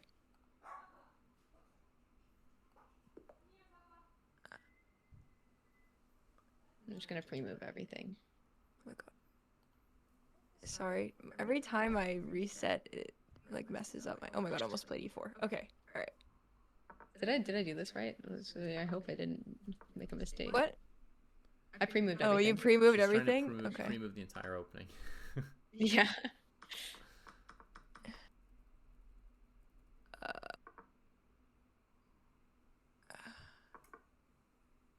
Okay, I think you did it right. Yeah. She got Okay. it. All right. Bye-bye. Have a good game. Bye bye.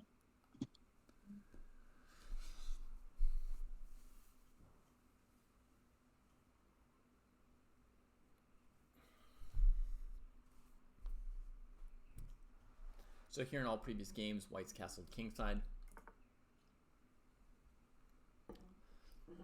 Looks like there's no reason you couldn't play bishop e3 as well, maybe get something similar. Oh no, Black could maybe then trade and play queen a5, and it would be slightly different. Yeah. So castling looks good. Knight c6 quickly from Bloodqueen, without the trade on d4, right? And that's how she did it last time as well. She played knight c6 without trading on d4. Rachel with Black did trade on d4 before knight c6.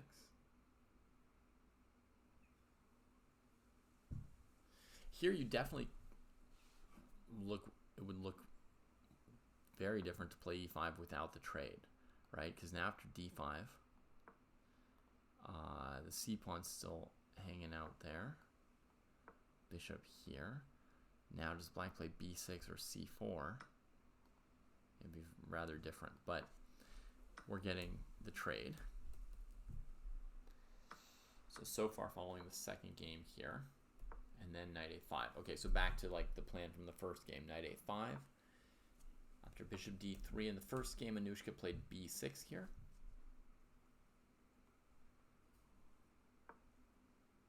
Rachel and I talked about how bishop e6 is also a move, and Anushka tries that this time. And now we mentioned that, you know, rook c1, bishop a2 is interesting, and d5, bishop a1 is interesting.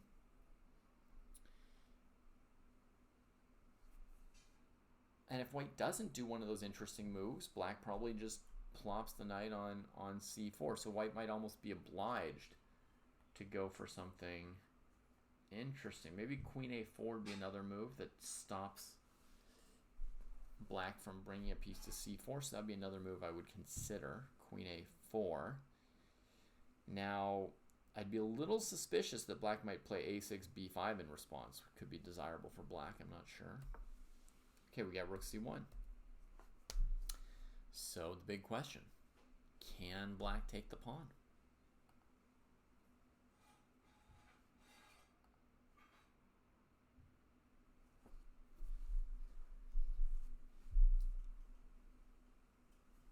My instinct, just from, you know, a certain knowledge of theory, is probably yes, they can. In the sense that, like, no other move really makes sense for Black, and it doesn't seem like they've done anything wrong up to this point. So, yeah, we see Anushka going for it. Seems good.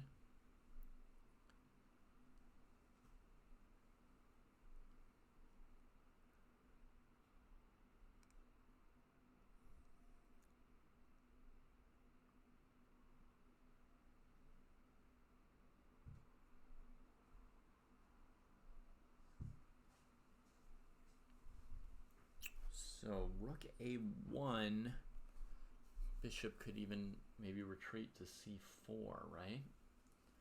So queen a4 makes the most sense to me as the follow-up. You could also play d5, just cutting off the bishop from ever retreating, huh? I guess that's another candidate move, to put the pawn here so the bishop can't really get back properly.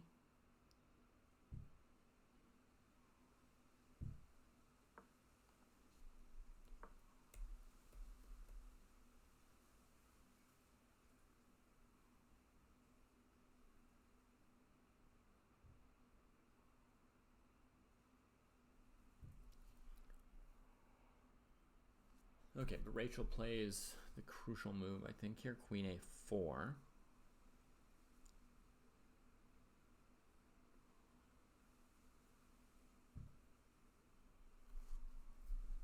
Bishop b3 or bishop e6.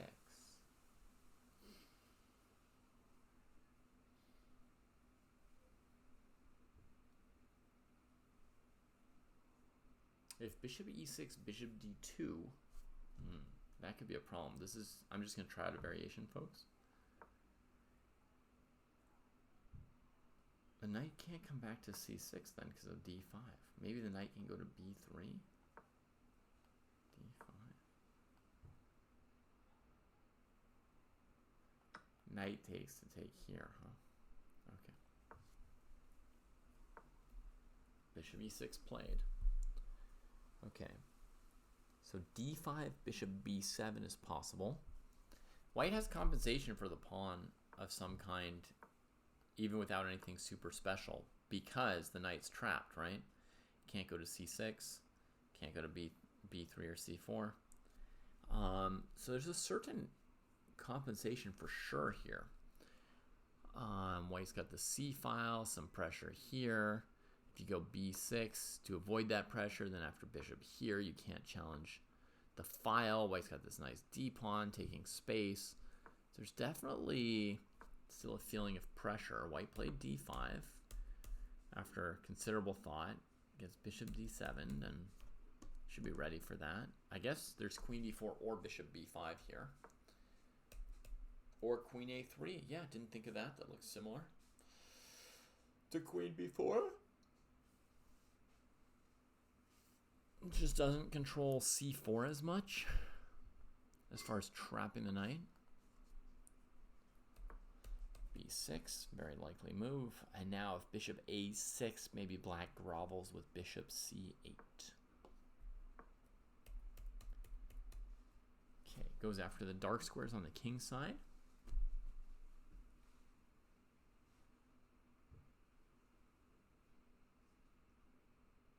Another interesting idea would have been maybe this move.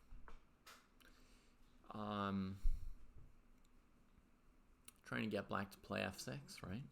And just hurt that bishop a little bit. And then we would just drop back here, or even to d2. Or even to d2 then, right?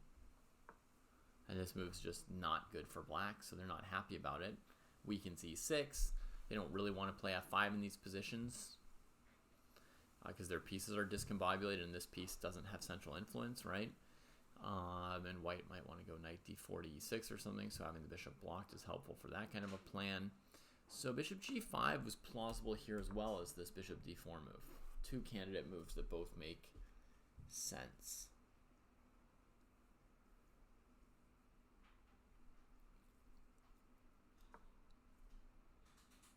Maybe my bishop g5 move black could have answered with rook e8, and then if d6, f6.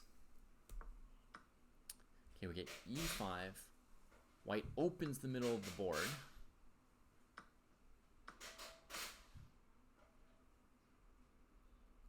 Now we've got to trade the dark squared bishops, but now after trading the center, black's got more hopes of getting this knight back into the game at some point, and then using their extra pawn.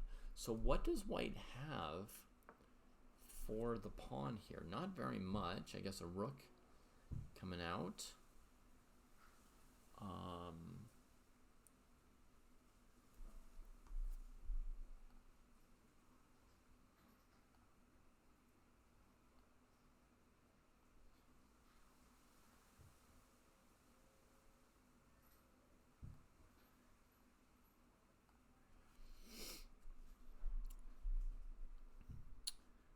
I think black could play rook c8 if they want to here.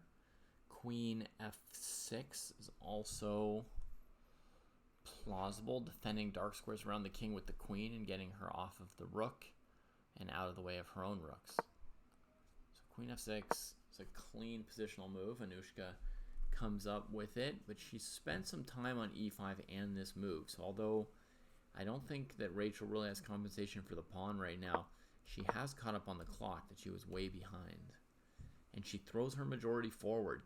Great move, Rachel. Right as I say that there's not compensation, she immediately shows it's not 100% true.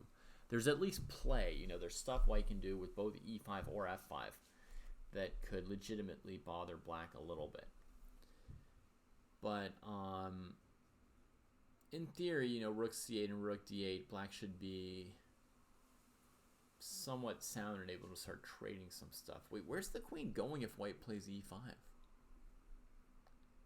e5?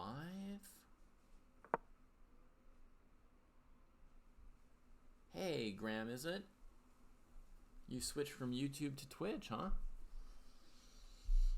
Yeah, putting hours in. I mean, here I'm helping some other people to put in the hours. I actually think maybe rook e8, oddly, to be able to answer e5 with queen e7 might have been needed there. But okay, we get bishop g4. That makes some space for the queen on e6. She goes to h4.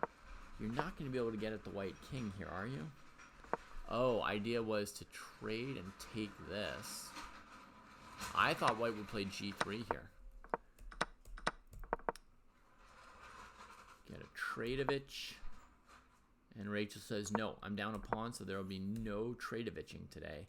Knight gets into the middle of the board, but there goes that extra pawn, right, over on a7. Oh!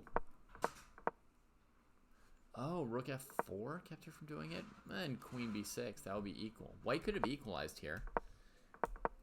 Yeah, the low time is going to be stressful here. Rachel takes a shot at the black king, introducing the f-pawn. But there go the queens. Oh, man, that's painful for white, that queen trade. Sucking all the good stuff out of Rachel's position as blood queen with that queen trade. She wants to trade another rook, too. Wait, there goes her extra pawn. Well, now she can't really delight in this endgame now that her extra pawn is gone.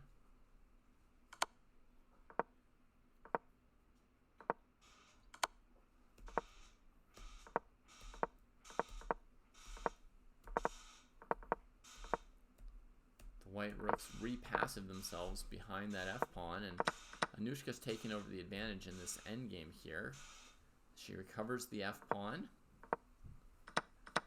and trades.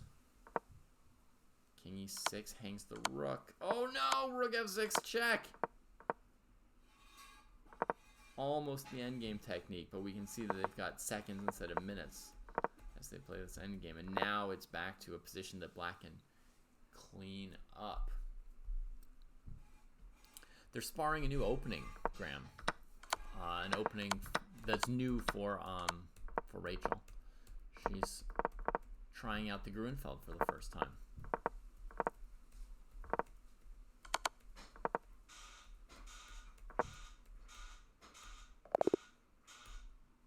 Okay. And there's a first win for Anushka today.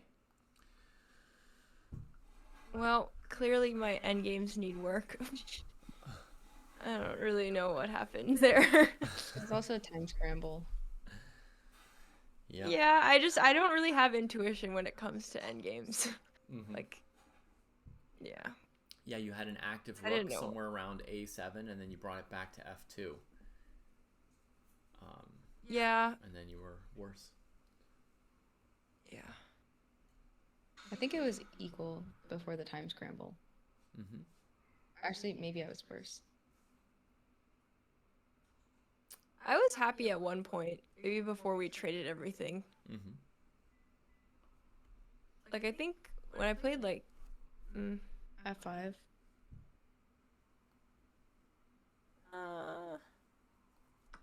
yeah, I don't know exactly where. I think I was happy when I played bishop d4, I think. I was like, okay, I'm like, because I wasn't doing too well before that, I think. And I played bishop d4, and I was like, okay, maybe I'm okay. Okay. I think e5 for me was not actually that great if you just left it there, because I just gave you a protected passer. So So I you think say I it was, like if I just move my bishop away?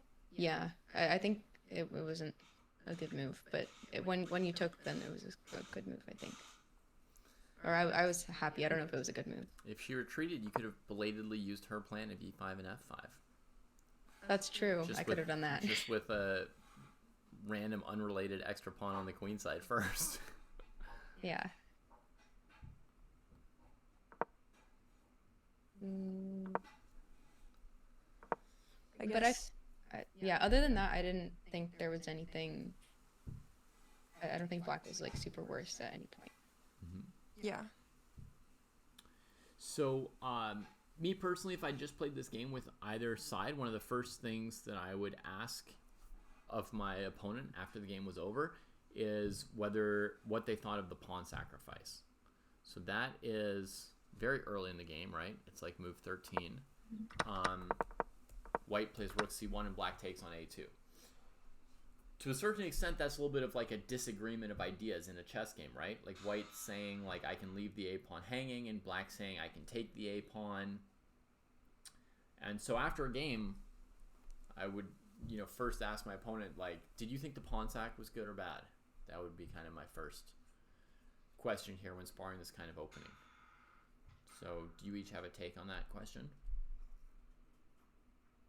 Well, I mean, she ended a pawn up, so clearly it didn't work out so well. I don't know.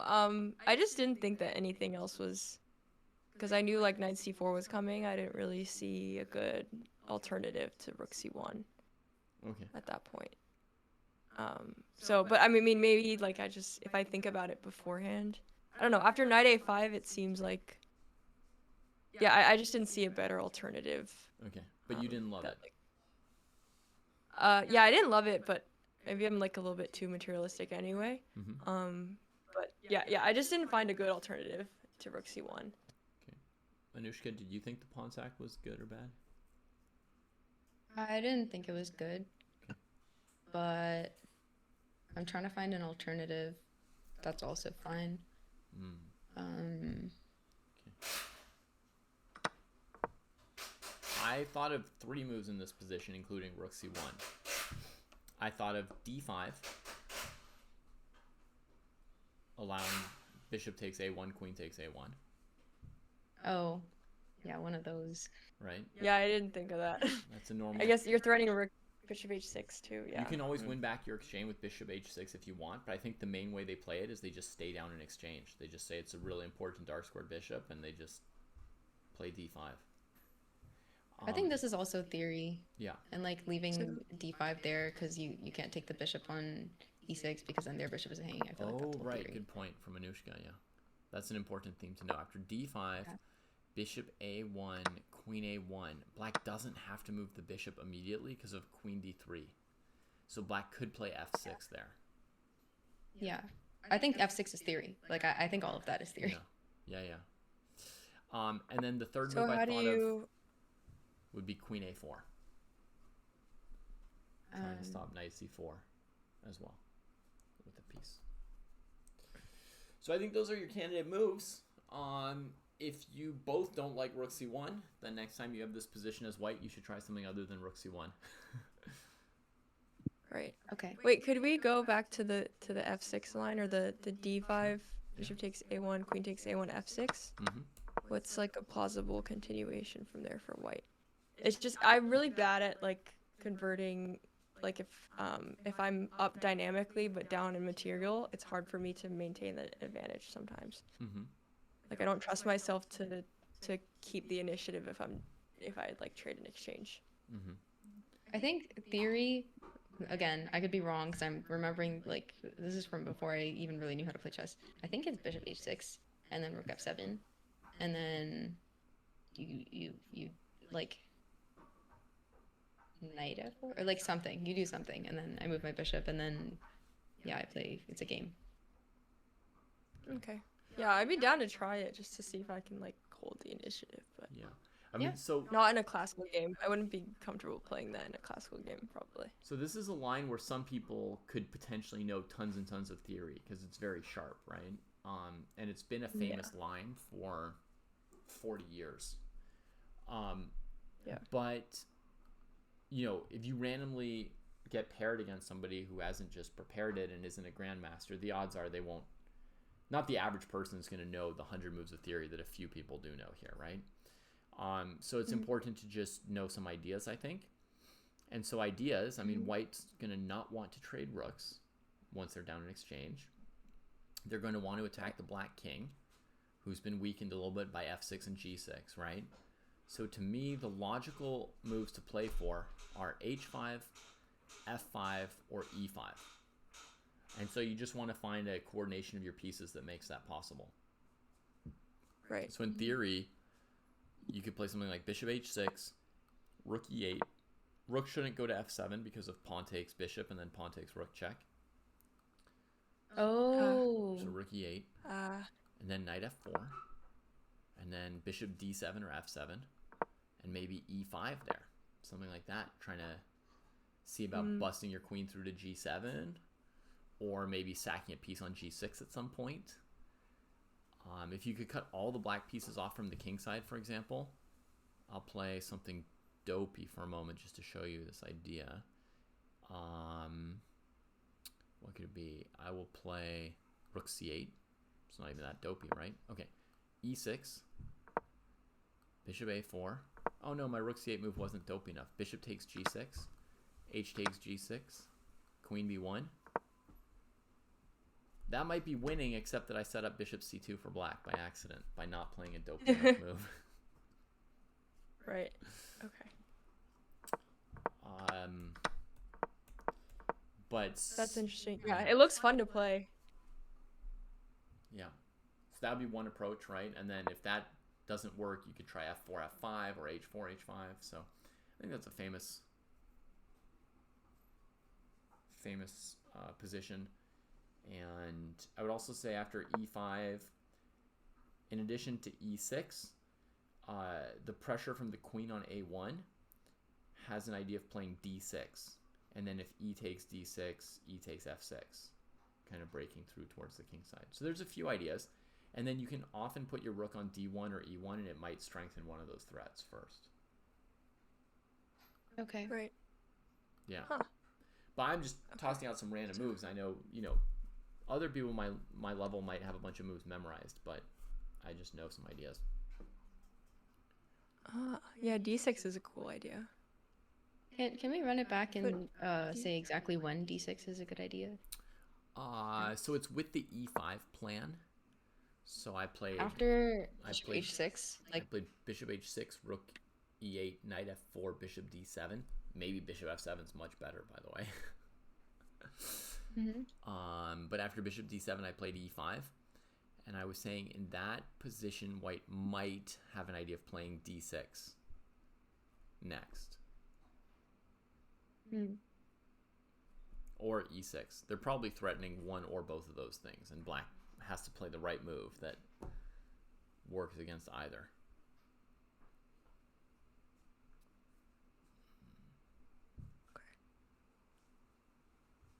Bishop f7 looks much better to me, and the idea would be against e5 to play bishop takes d5.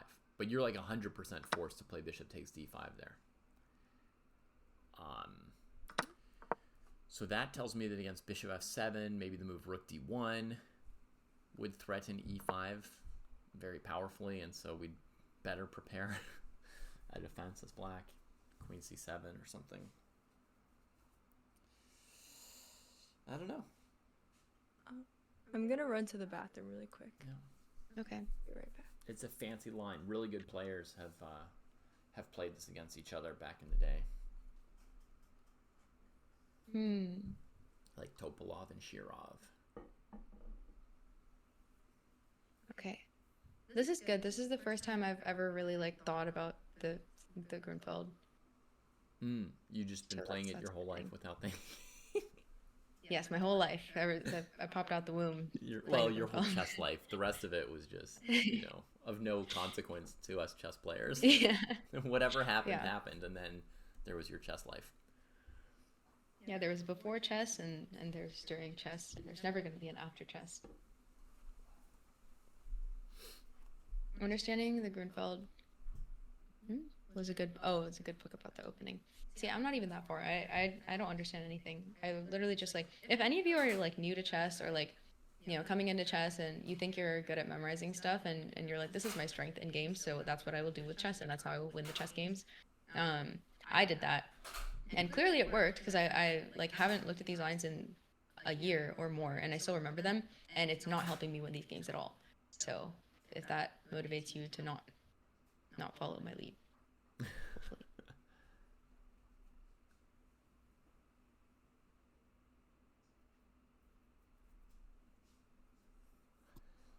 Yeah. Do you think Rachel should try playing the Grunfeld at this tournament?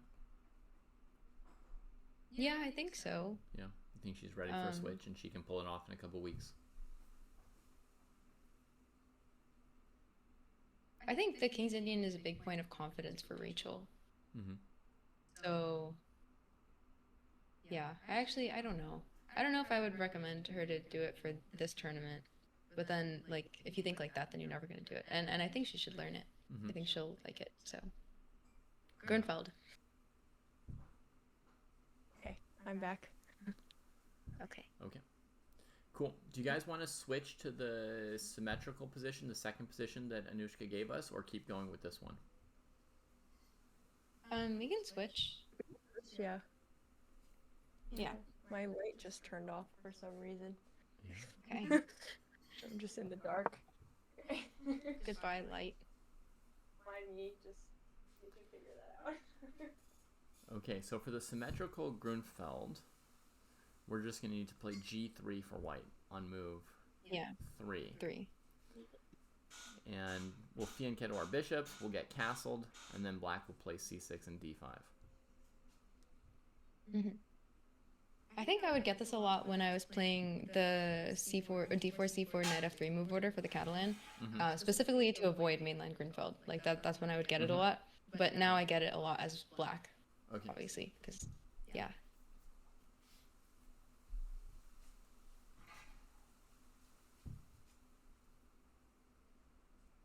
Okay, light back. Yay.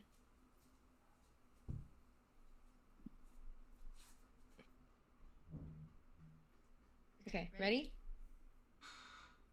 Yeah. No, this is super helpful. I already know the Grunfeld better than a lot of other openings that I play. So this is really awesome.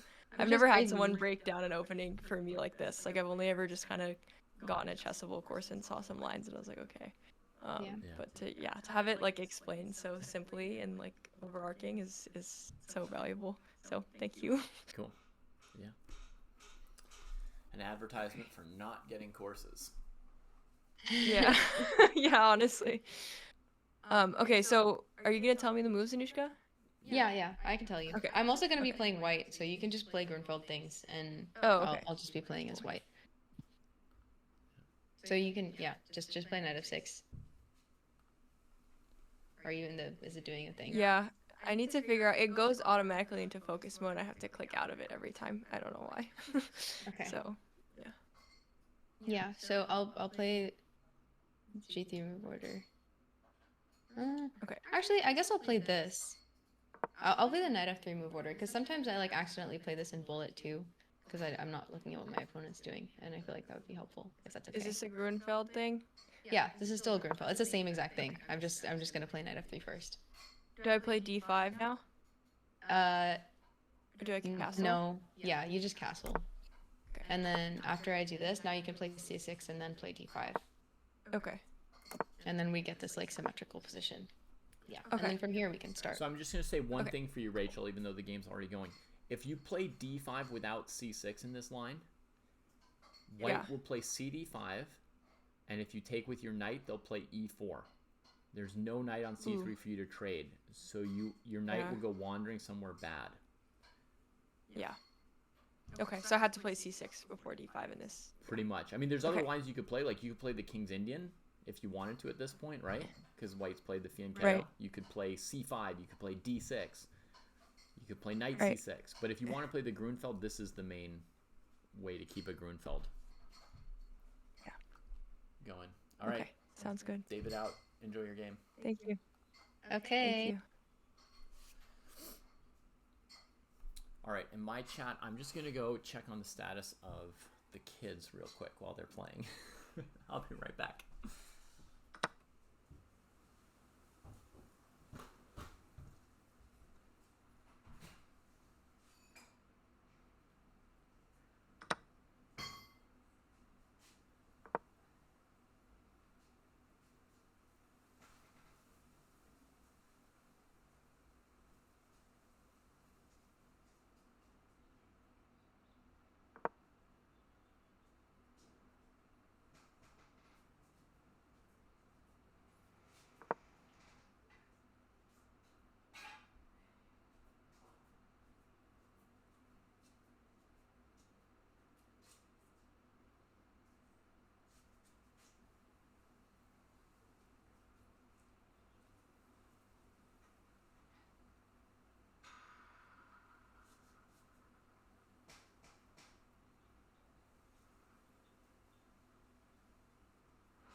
Okay, I see they haven't played all that many moves yet. Anushka's played this knight e5 move, which is like a very, very main idea for white in this opening that she would have encountered before from the black side, right?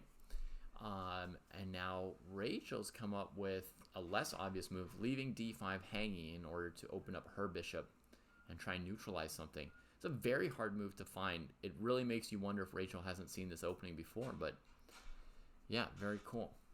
Very cool that she could find that move. Amazing. A good sign for her potential career as a Grunfeld player one day.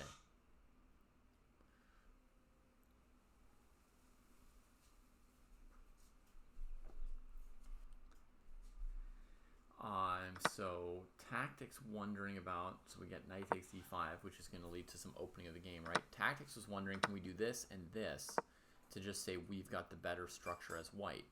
But you also have the worst piece at the moment. So how helpful is that structure for you? I think maybe black would play for this move, right? So maybe I'll go even here. Bishop a6, rook e1, e5. Takes knight e5. Oh, black is so active. So active. That looks nice. I like black there, honestly. Already.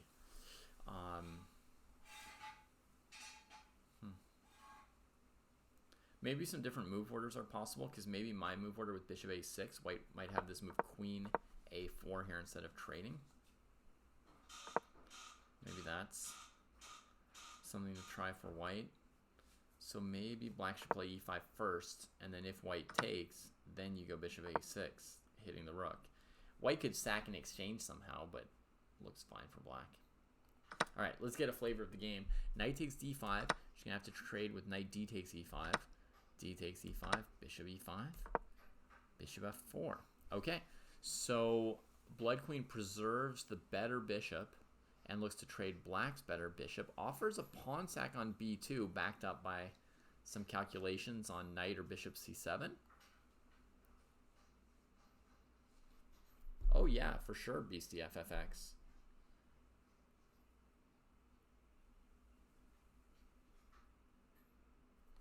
All right, Rachel tries taking that pawn. Does not trust Bloodqueen on the knight c7 threat, calculates it, and decides to go for it. Sometimes you can answer a move like knight c7 with e5, right, folks? And then they take your rook and you take their bishop and the knight never gets out. Other times you answer knight c7 with rook b8, and then when the knight moves somewhere, then you play e5.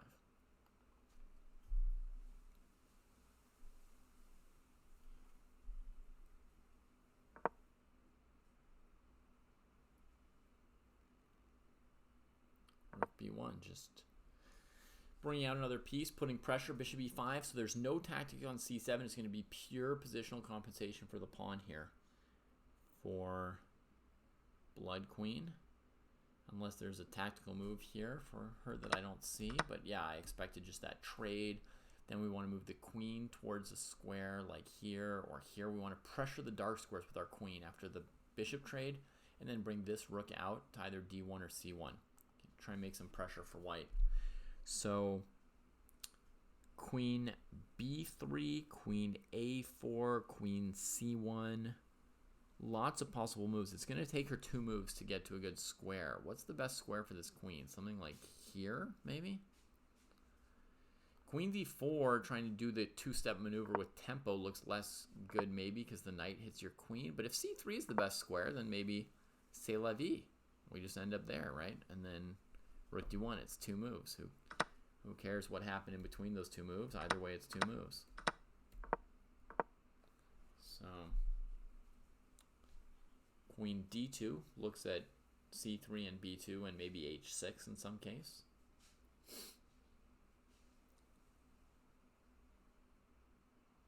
I guess queen d4 gives black the least choice. They have to go knight c6. You go back to c3. They can't play e6 because of knight f6 check. And if they play bishop e6, probably have rook b7. No, rook d1 first.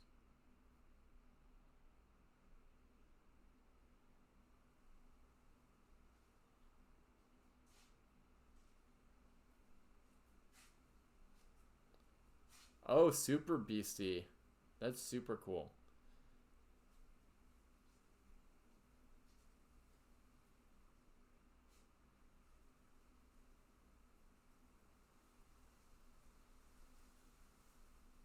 Awesome.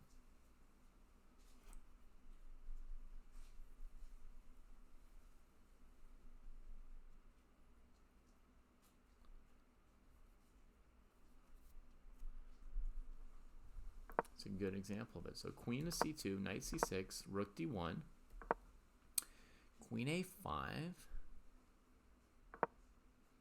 a4 looking at rook b5.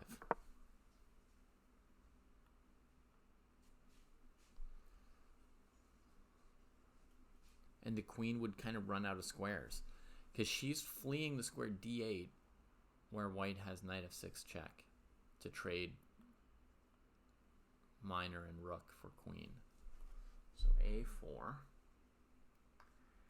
trying to go rook b5. If black goes bishop f5, e4, does that help black?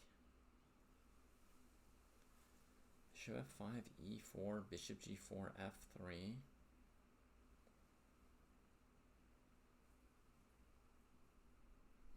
A4 looks like a pretty high-class move. Kostya approves. Not at all obvious. Taking away a3 from the black queen and setting up very annoying rook b5. Rook d8 doesn't look good in view of rook b5 again. Queen a6, knight c7 closes the trap. Finally, she resorts to a6 to stop rook b5, and this allows knight b6, you know? So a6, it was on everyone's radar as a way to stop rook b5. It was undesirable, so Rachel agonized over this for a while. Knight comes in. Wait, does white have rook d5 next after the rook moves? Does white just have rook d5? Rook d5, knight b4? Queen c3, queen b6? Oh, it's not so obvious. Goes for the trade and then rook d5. Huh.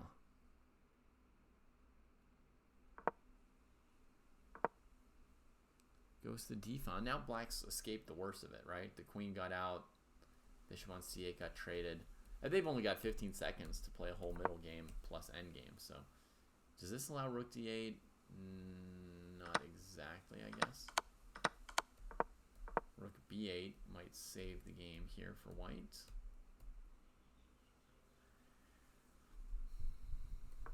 Knight c6, and now you could trade it. Uh-oh. They don't see a little tactical detail here. A little backward move. Lots of positional moves ensue.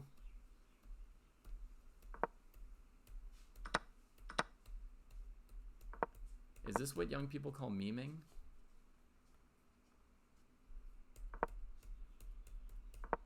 Rook on b8. Ay, ay, ay.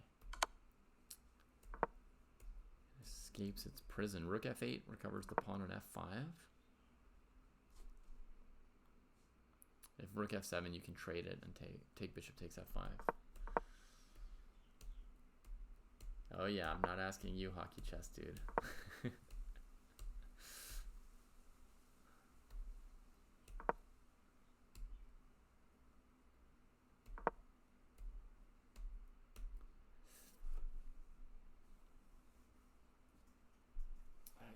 King f2. Rook f3 check would have been a decent answer. Now the bishop improves itself a little bit.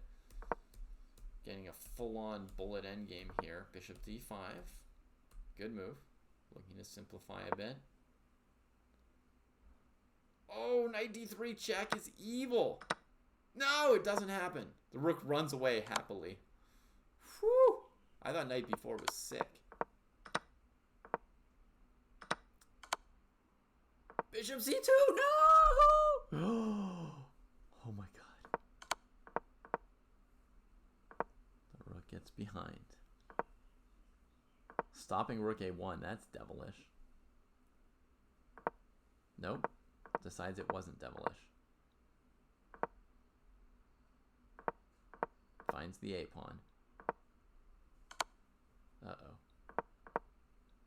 Better stay behind that h pawn. There we go.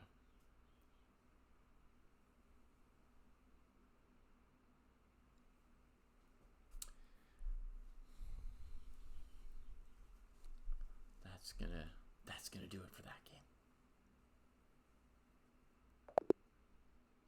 Whew. Okay.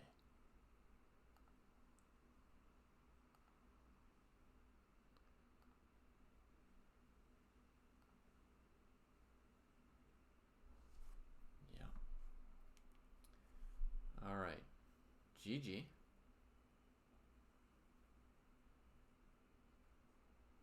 I definitely messed that opening up. I didn't like that position was really bad. Knight d7 was definitely bad. That's definitely not something to play as black. Okay. So you guys I know didn't mean to blunder my b pawn. You didn't mean to blunder the b pawn. No, I didn't. I actually just didn't see that it was hanging. So. But do you know what my first question would be, having just played that game, if I were one of you? What would be the first question? Was it good to give the b pawn, right? Yeah. Yeah. And so you may have blundered it, but how did you both feel about the position after bishop b2? I didn't like it for black. I think I think white has so many options. I think black is like, you're kind of on you have to play good moves, otherwise you just lose immediately. Mm-hmm. Yeah, I thought I had compensation, but I was like clawing the whole time. Okay, cool. Yeah. So bishop takes b2, very interesting moment. That's exactly the kind of thing that you want to talk about briefly after a game, is whether you liked white or black, right? And then at some point you want to dive into more games, right? Yeah. Here's a little thought on how to get in more games in a session, right? You can really focus your discussions after the game on like evaluations at key points. You don't need to go over everything. Like, it's useful for you to play out the whole endgame so you get a feeling for what kind of endgames are you getting from the Grunfeld, etc., right? But you don't need to discuss the whole endgame unless you've got questions that you don't know about it, right?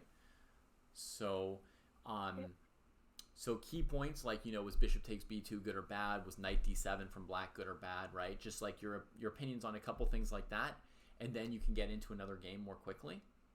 Another thought that I wanted to give you about this is, normally in a chess game, when you're thinking about something, like after knight e5, let's say you're thinking about knight d7 during a normal chess game, you have a pretty high bar for playing the move, right? Because you've got time on the clock and you don't want to play a bad move on your first move out of your opening knowledge or something like that, right? So normally you think about it. But actually, when you're sparring an opening, you can play any interesting idea early on just quickly, just because you see it. You can just be like, oh, knight d7 looks interesting. I'll try it. You don't have to figure out if it's good or not. You just try it. You play the game, and then you can discuss a little bit and then either try it again or not try it again thereafter. Right? So because you're playing these like 5-minute games, you see a move that looks interesting, just try it. That's the way you sort of answer your questions about things. So often when people learn openings from a book or a course or something like that, they don't know like the whys behind some moves. They like think of some move and then it's not mentioned and they just say, oh, I guess not. And they keep going, right? But it's a great learning process to just try out some moves, and you don't have to make sure that they're sound or not. Actually, Rachel, I think that move looks super cool. Knight d7, very interesting. It looked cool, and then and then after I was like, okay, which piece do I take back with on e5? And I was like, okay, hold on, we have some problems here in the position. Yeah.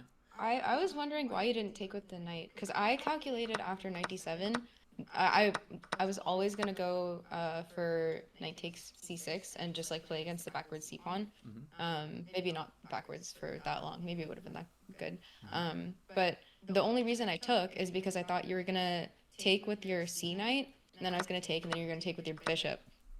For some reason, that's the only move order I considered, and then bishop f4 I thought was good for me, and because like if you go back, then I'm controlling c7 and whatever. But then once you took with the other knight, I realized that you had 2 knights that could take, and then I thought you were just going to take back with the other knight, and I thought you were honestly better.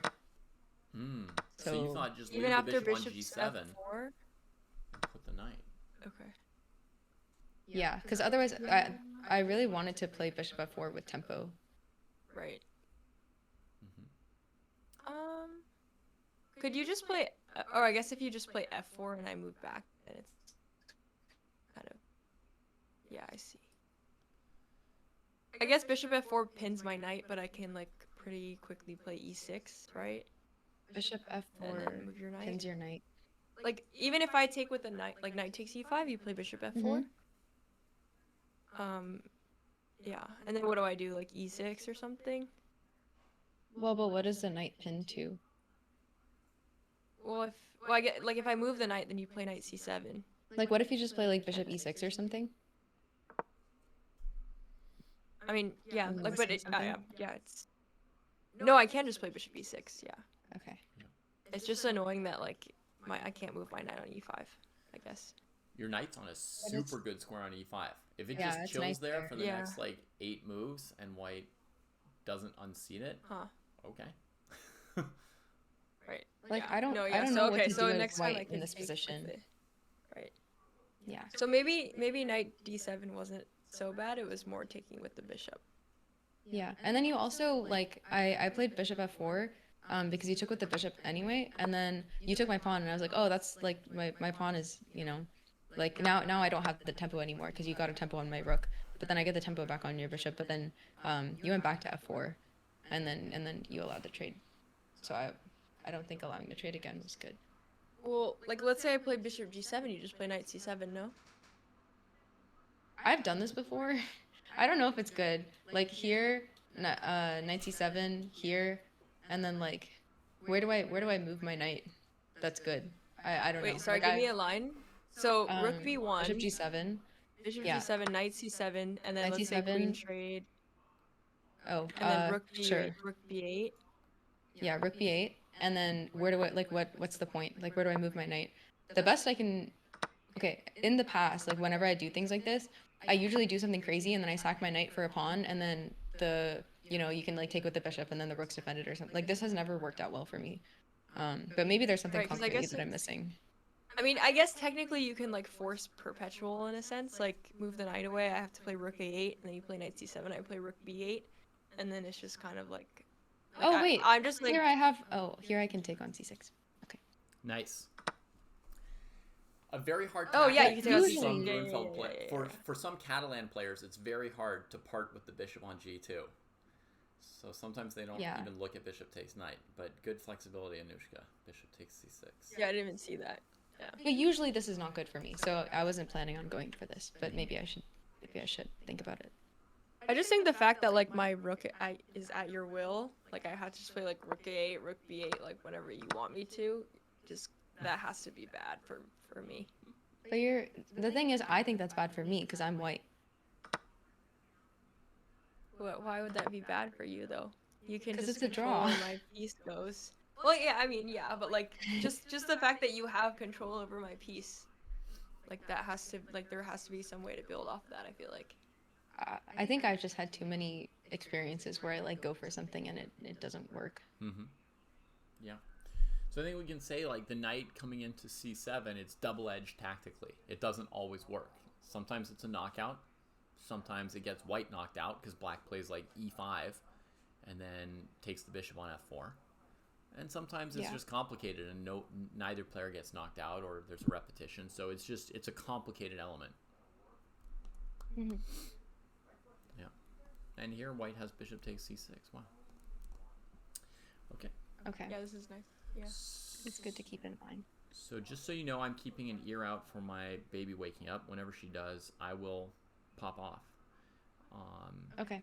But this has been a great session. Do you have any questions for me about how it's going or how you're doing it or how to do it in the future? No, it makes sense.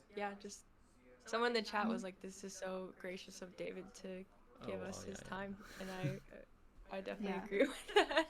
Like I mean now that there's like it would have taken me I don't know how long to not even get close to understanding the Gruenfeld. Now that I like just from this 2-hour sparring session. So. Yeah. Yeah. Cool. So you'll be repeating this at least one more time during these training weeks, right? Yeah. We'll find a So time this week to. Would you recommend doing the Gruenfeld again or like a different? You could do something else. Yeah. I mean, if you're switching openings, yeah, you might want to try and do the Gruenfeld again if you could. But, depends what. I mean, I usually I play e4, so we could try an e4 opening. Yeah, depends also what Anushka wants to work on and I'm down. so on. I'm down to try Alpin. I really I haven't looked at Alpin at all because every time I do opening stuff, I only do Najdorf, and then I get to the game and they play some like queen takes d4 bullshit, and I'm like, so anything else other than the Najdorf is probably good for me to look at. Yeah, I'm always down for some Alpin, so. Yeah, BCFFX, I have not looked that opening up with a supercomputer since they got so good, so I don't know what the theory is on it. If you've got Stockfish's opinion, that's obviously worth more than my opinion. But from sparring that position a few times with white and black, I kind of liked the white side of it. That said, Anushka and Rachel, did you see in the training plan document that I wrote like a few sparring ideas, like some overlap openings that you have with each other or with Matt, and some positions from like Bloodqueen's games from Chicago? No, I didn't. Okay, so it's under the training plans. I wrote some notes about possible sparring overlaps for you all. Okay. So if you're ever doing a sparring session without me, which you might do at some point, right? That could help you. Will, yeah. That could help you pick your positions. Yes, Blood Queen would be helped by sparring some positions from Chicago Open. Yes, it's true. Yeah. I know we did one from my game, so yeah, I'm super happy to. Yeah. I think I'm particularly weak on endgames, so I would push for that a little bit, but any sparring is great. And basically, the only endgame I have you doing, Rachel, is endgame sparring. And it's just there so you don't feel like unconfident about your endgame at this tournament, but it's not like we don't have the time and it's not the focus of your chess. Like if you're trying to play chaotic calculating positions, you'll get relatively less endgames, right? And it's not where we're trying to build up your strength right now. We're just trying to knock your opponent out in the middle game, right? So that's just there so that like if you happen to win a couple pawns and you have to trade queens, you don't freak out. We can in Chicago. Oh, I mean, sorry. yeah, I'm down for anything. In Chicago, I only had one endgame, and it barely counted as an endgame. Yeah. So See, all my Chicago games are end games. Yep. I think interesting, yeah. every single one. Which is why, like Anushka, for us, it makes sense for you to be working on. I think I gave you reassess your chess, so you're thinking about which pieces to trade, which end games are going to be good for you. So you're working a little bit on your evaluation, and then we're trusting that when you get to the end game, you'll play the end game well. Right? Yeah. But for Rachel, we're trying to improve her strength in the middle game so her opponents don't even get many end games, which I think is very likely.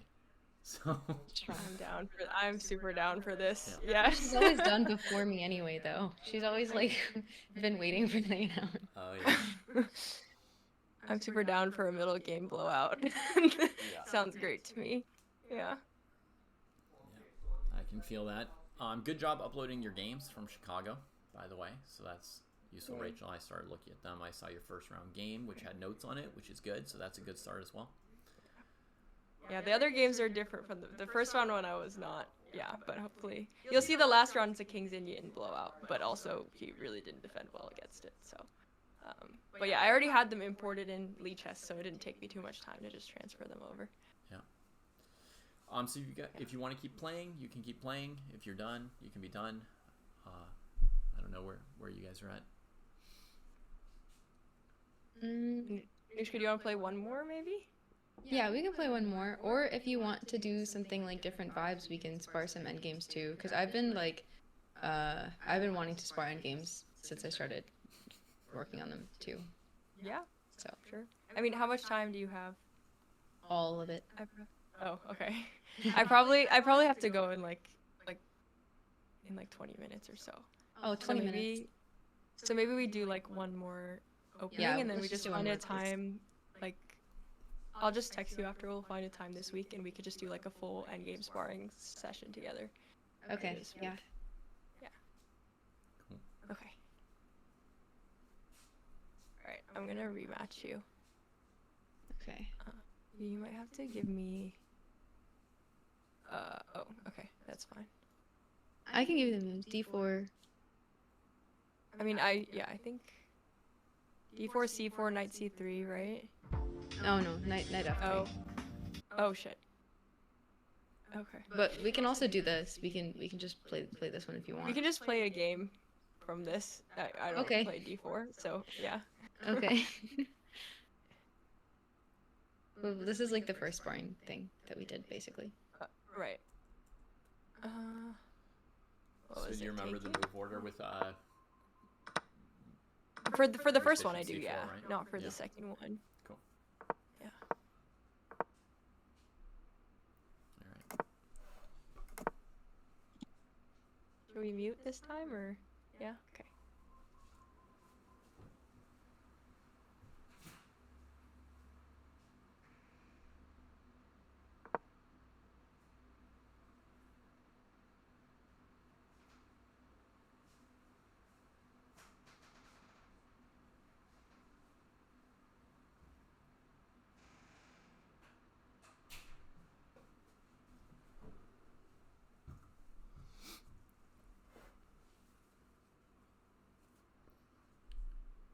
Okay.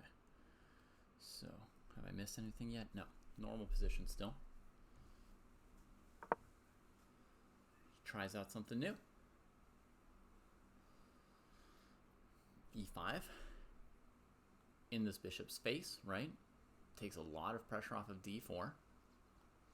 Endangers the light squares, right? Because the pawn structure is kind of committed now. So the question is, if black does something like CD, CD, knight A5, bishop here, does black have enough good squares for the pieces? Or are they going to suffer on the king side, right? Feels like they can generate some counterplay for sure. Let's see what we get. We got a CD4. And Anushka's liked the knight A5 plan in past games. It looks logical here as well.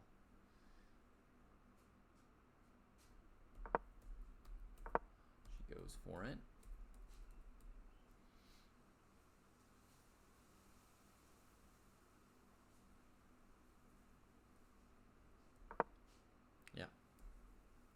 exactly what I would expect from her.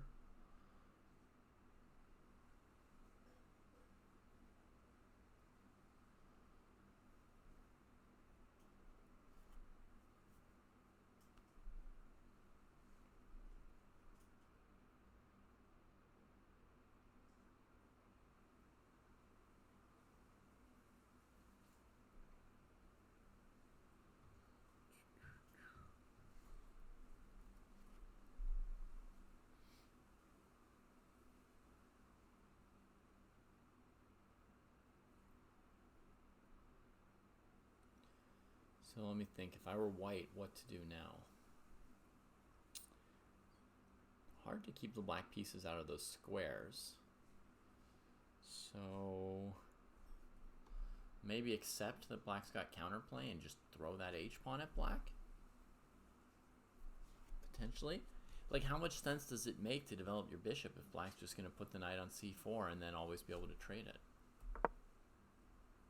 Prophylaxis also wants to see the hairy plan, just like me. Yeah.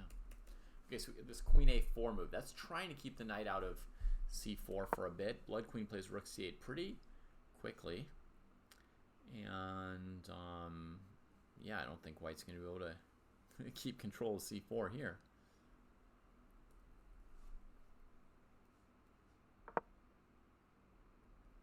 Okay. Yeah, Rachel's been taught to develop her pieces, so we see her trying to develop all her pieces in some way, trying to make some sense out of them. So this is going to put some pressure here, maybe restrain black. They might think there's a threat of bishop e7, queen e7, queen a5. Maybe there is.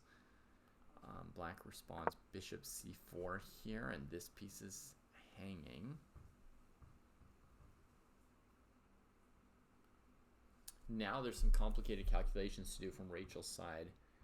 I would probably expect Rachel to look at, you know, bishop e7 and bishop c4 and maybe even bishop b4 here. So she'll usually spend a little bit of time on this position, I would guess. Because the lines aren't like super clear, and she's the kind of player who likes, who I don't know about likes to, who figures things out by calculating. So she could easily get stuck doing that for a little bit.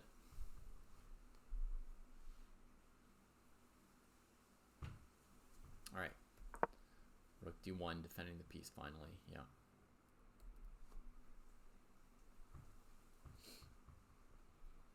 Developing all the pieces is not a bad instinct to have, you know. It's maybe not the most crushingly powerful position for white here, but that's more to blame on e5 than on this development. However, having played e5, I was definitely interested to see, like, let's give it a real shot with rushing the h-pawn. Like, I don't think now developing solidly makes sense with e5, right? So, but it's still just good experience with these positions, right? Because now we'll see how they handle it, what plans they each use. Right? Blood Queen has to figure out how to develop her position, given that her queen's kind of tied to this, and she wants to get these pieces out. She might want to get this guy out, so she's thinking about f6. She's thinking about transferring the knight. She's thinking about her a-pawn. I guess she could play knight c4, and if queen a7, rook a8. And then queen c5 defends the bishop, huh? Oh, so it's not clear if she can play knight c4 or not. That's just good practice, you know, calculating this kind of option once or twice, right? Should she play knight c4? Should she play rook c4? Should she play a6? So the a-pawn's no longer hanging, and then you've got b5 as well as pieces coming in. How do you want to answer queen b4 if white plays queen b4?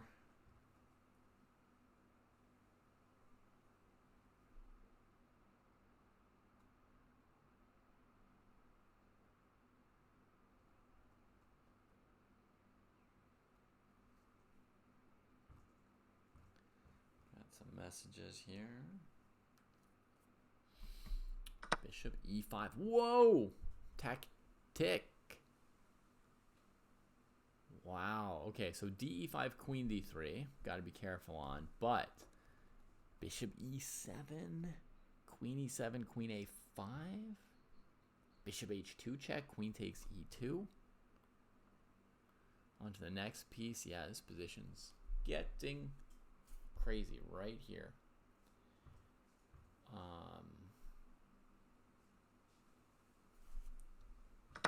Yeah, she's going for it. Bishop e7.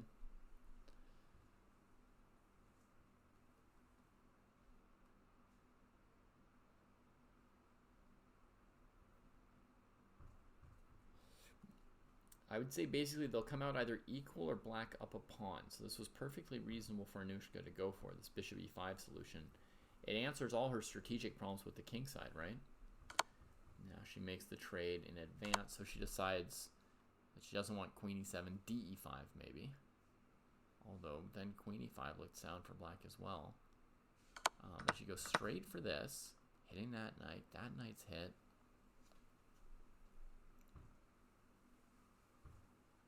Queen a5, queen e2. The rook's tempo. That looks pretty good for black. I might save my knight here with like knight g3 or something. Rook e3. Makes sense. Now black has something like queen g5. Queen c7 check defends the knight. Queen d6 is a choice. Yeah, I like that move actually. I just wanted to get knight c4 in. That's what I really wanted here. Good choice from Anushka. And I would say she's up a pawn for 0 compensation. If you put the white pawn back on h2, for example, right? Who would I prefer to be? I don't even know. I might even still prefer black, but it'd be very, very close to equal with the pawn on h2. So a full +1 for black here, plus 1.05 maybe.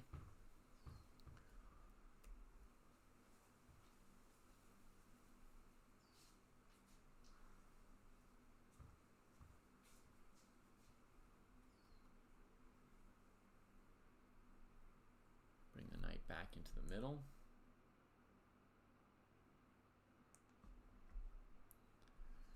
Beastie would prefer white with the pawn on h2. Yeah, it's a matter of taste.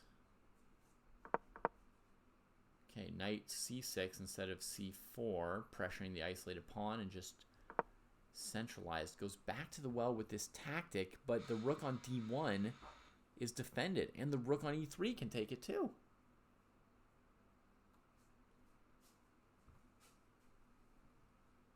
Rachel's confused.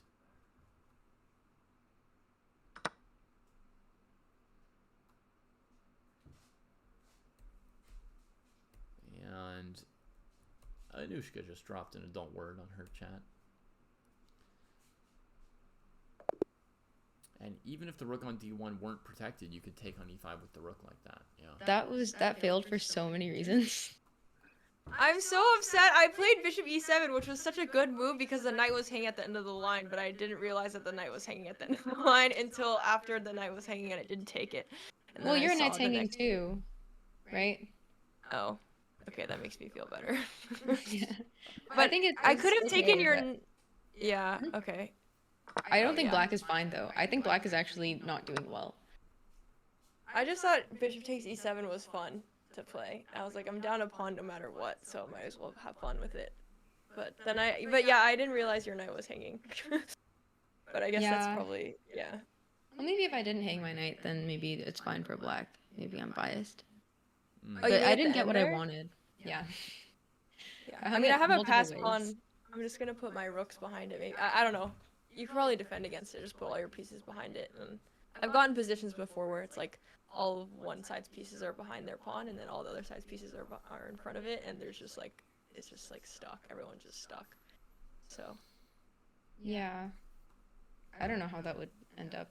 But I thought I was going to be doing well after all of this little demonstration, and I don't think I was. So it definitely disevaluated. I think you were. I think you were up a pawn, and your position's fine. Yeah, I miss that you could take on e5, honestly. I wasn't happy after bishop a3, or like, yeah, I don't know what to do after, or I don't know, David, if you'd have recommendations after bishop e6, and like, you know, similar to the other structure too, and I couldn't play d5, like, yeah, I don't know what to do in this case. Right. So normally white plays bishop e3, not e5, right? That's what you've played in some previous games. Yeah. And holds yeah. the center. So you tried this move e5, which is a different move. Once you play e5, I feel like white's not going to win control of the light squares. D5, C4, like you can't really keep control of them. So I thought if you want to play E5, maybe it's interesting to then rush your H pawn to H5 and not even develop the pieces. Just Interesting. But you tried to still use all your pieces in a way that was logical and like sort of Right. arrange Wait, them could you all. explain why, like, what about E5 makes you think of pushing the H pawn? Because I didn't even consider that. Well, basically, I can't stop Black's counterplay anymore. Like, Anushka has control of C4 and D5 at this point. She can play Rook C8 at will. She can play Bishop D5 or Queen D5, Knight C4, Bishop C4. You can't stop it. Right. So I thought, well, maybe just since you opened up the bishop on D3 towards G6, maybe go like H4, H5, and at some point Knight F4. And just throw some stuff at the king side. And, I don't know. I don't know if it's logical. Yeah, no, I just figured like to try something different than what we had done before. Right. So that was my thought process. Let's try something really different then, right? Because like at this point, Yeah, playing Bishop E3, Knight C4, like I don't see what it's doing for me. Or trying to now bring your Rook to C1 when we didn't develop as fast as we could earlier. I'm like, well, we might as well like throw something really different at the game. Right.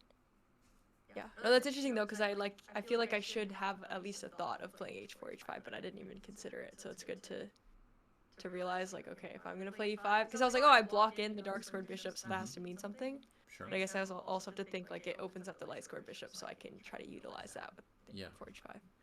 Yeah, it's a good note. Like so, E5 does also have the idea like you lock away that G7 bishop. Maybe then you could play the queen side because the bishop can't get there, right? But because you played E5 so quickly, you're kind of a little bit down on Tempe, right? She's playing bishop E6 and your bishop's on C1, and she's playing rook C8 for sure before you play rook C1. So if you want to play E5 in a slower way, you have to still play bishop E3 first, develop all your pieces, and then at some point when black's threatening your D-pawn later in the game, you play E5 and play that position. Then you're not committed to H4, H5. You could definitely play the queen side that way. Right. But since you've spent a tempo on E5, I really think you can't really meet her on the queen side quickly. So. That's a good point. Yeah. Huh. No, this is really helpful just like in general of evaluating opening positions, because usually I have positions I've never played before. So he left. No. Hi, David. The child is woken up. Okay. Yeah. I don't know. What did you think, Anushka? I thought you were gonna play Knight C4. Okay, I have to run. Bishop C4. I'll leave you. Okay. Two. Have a good evening.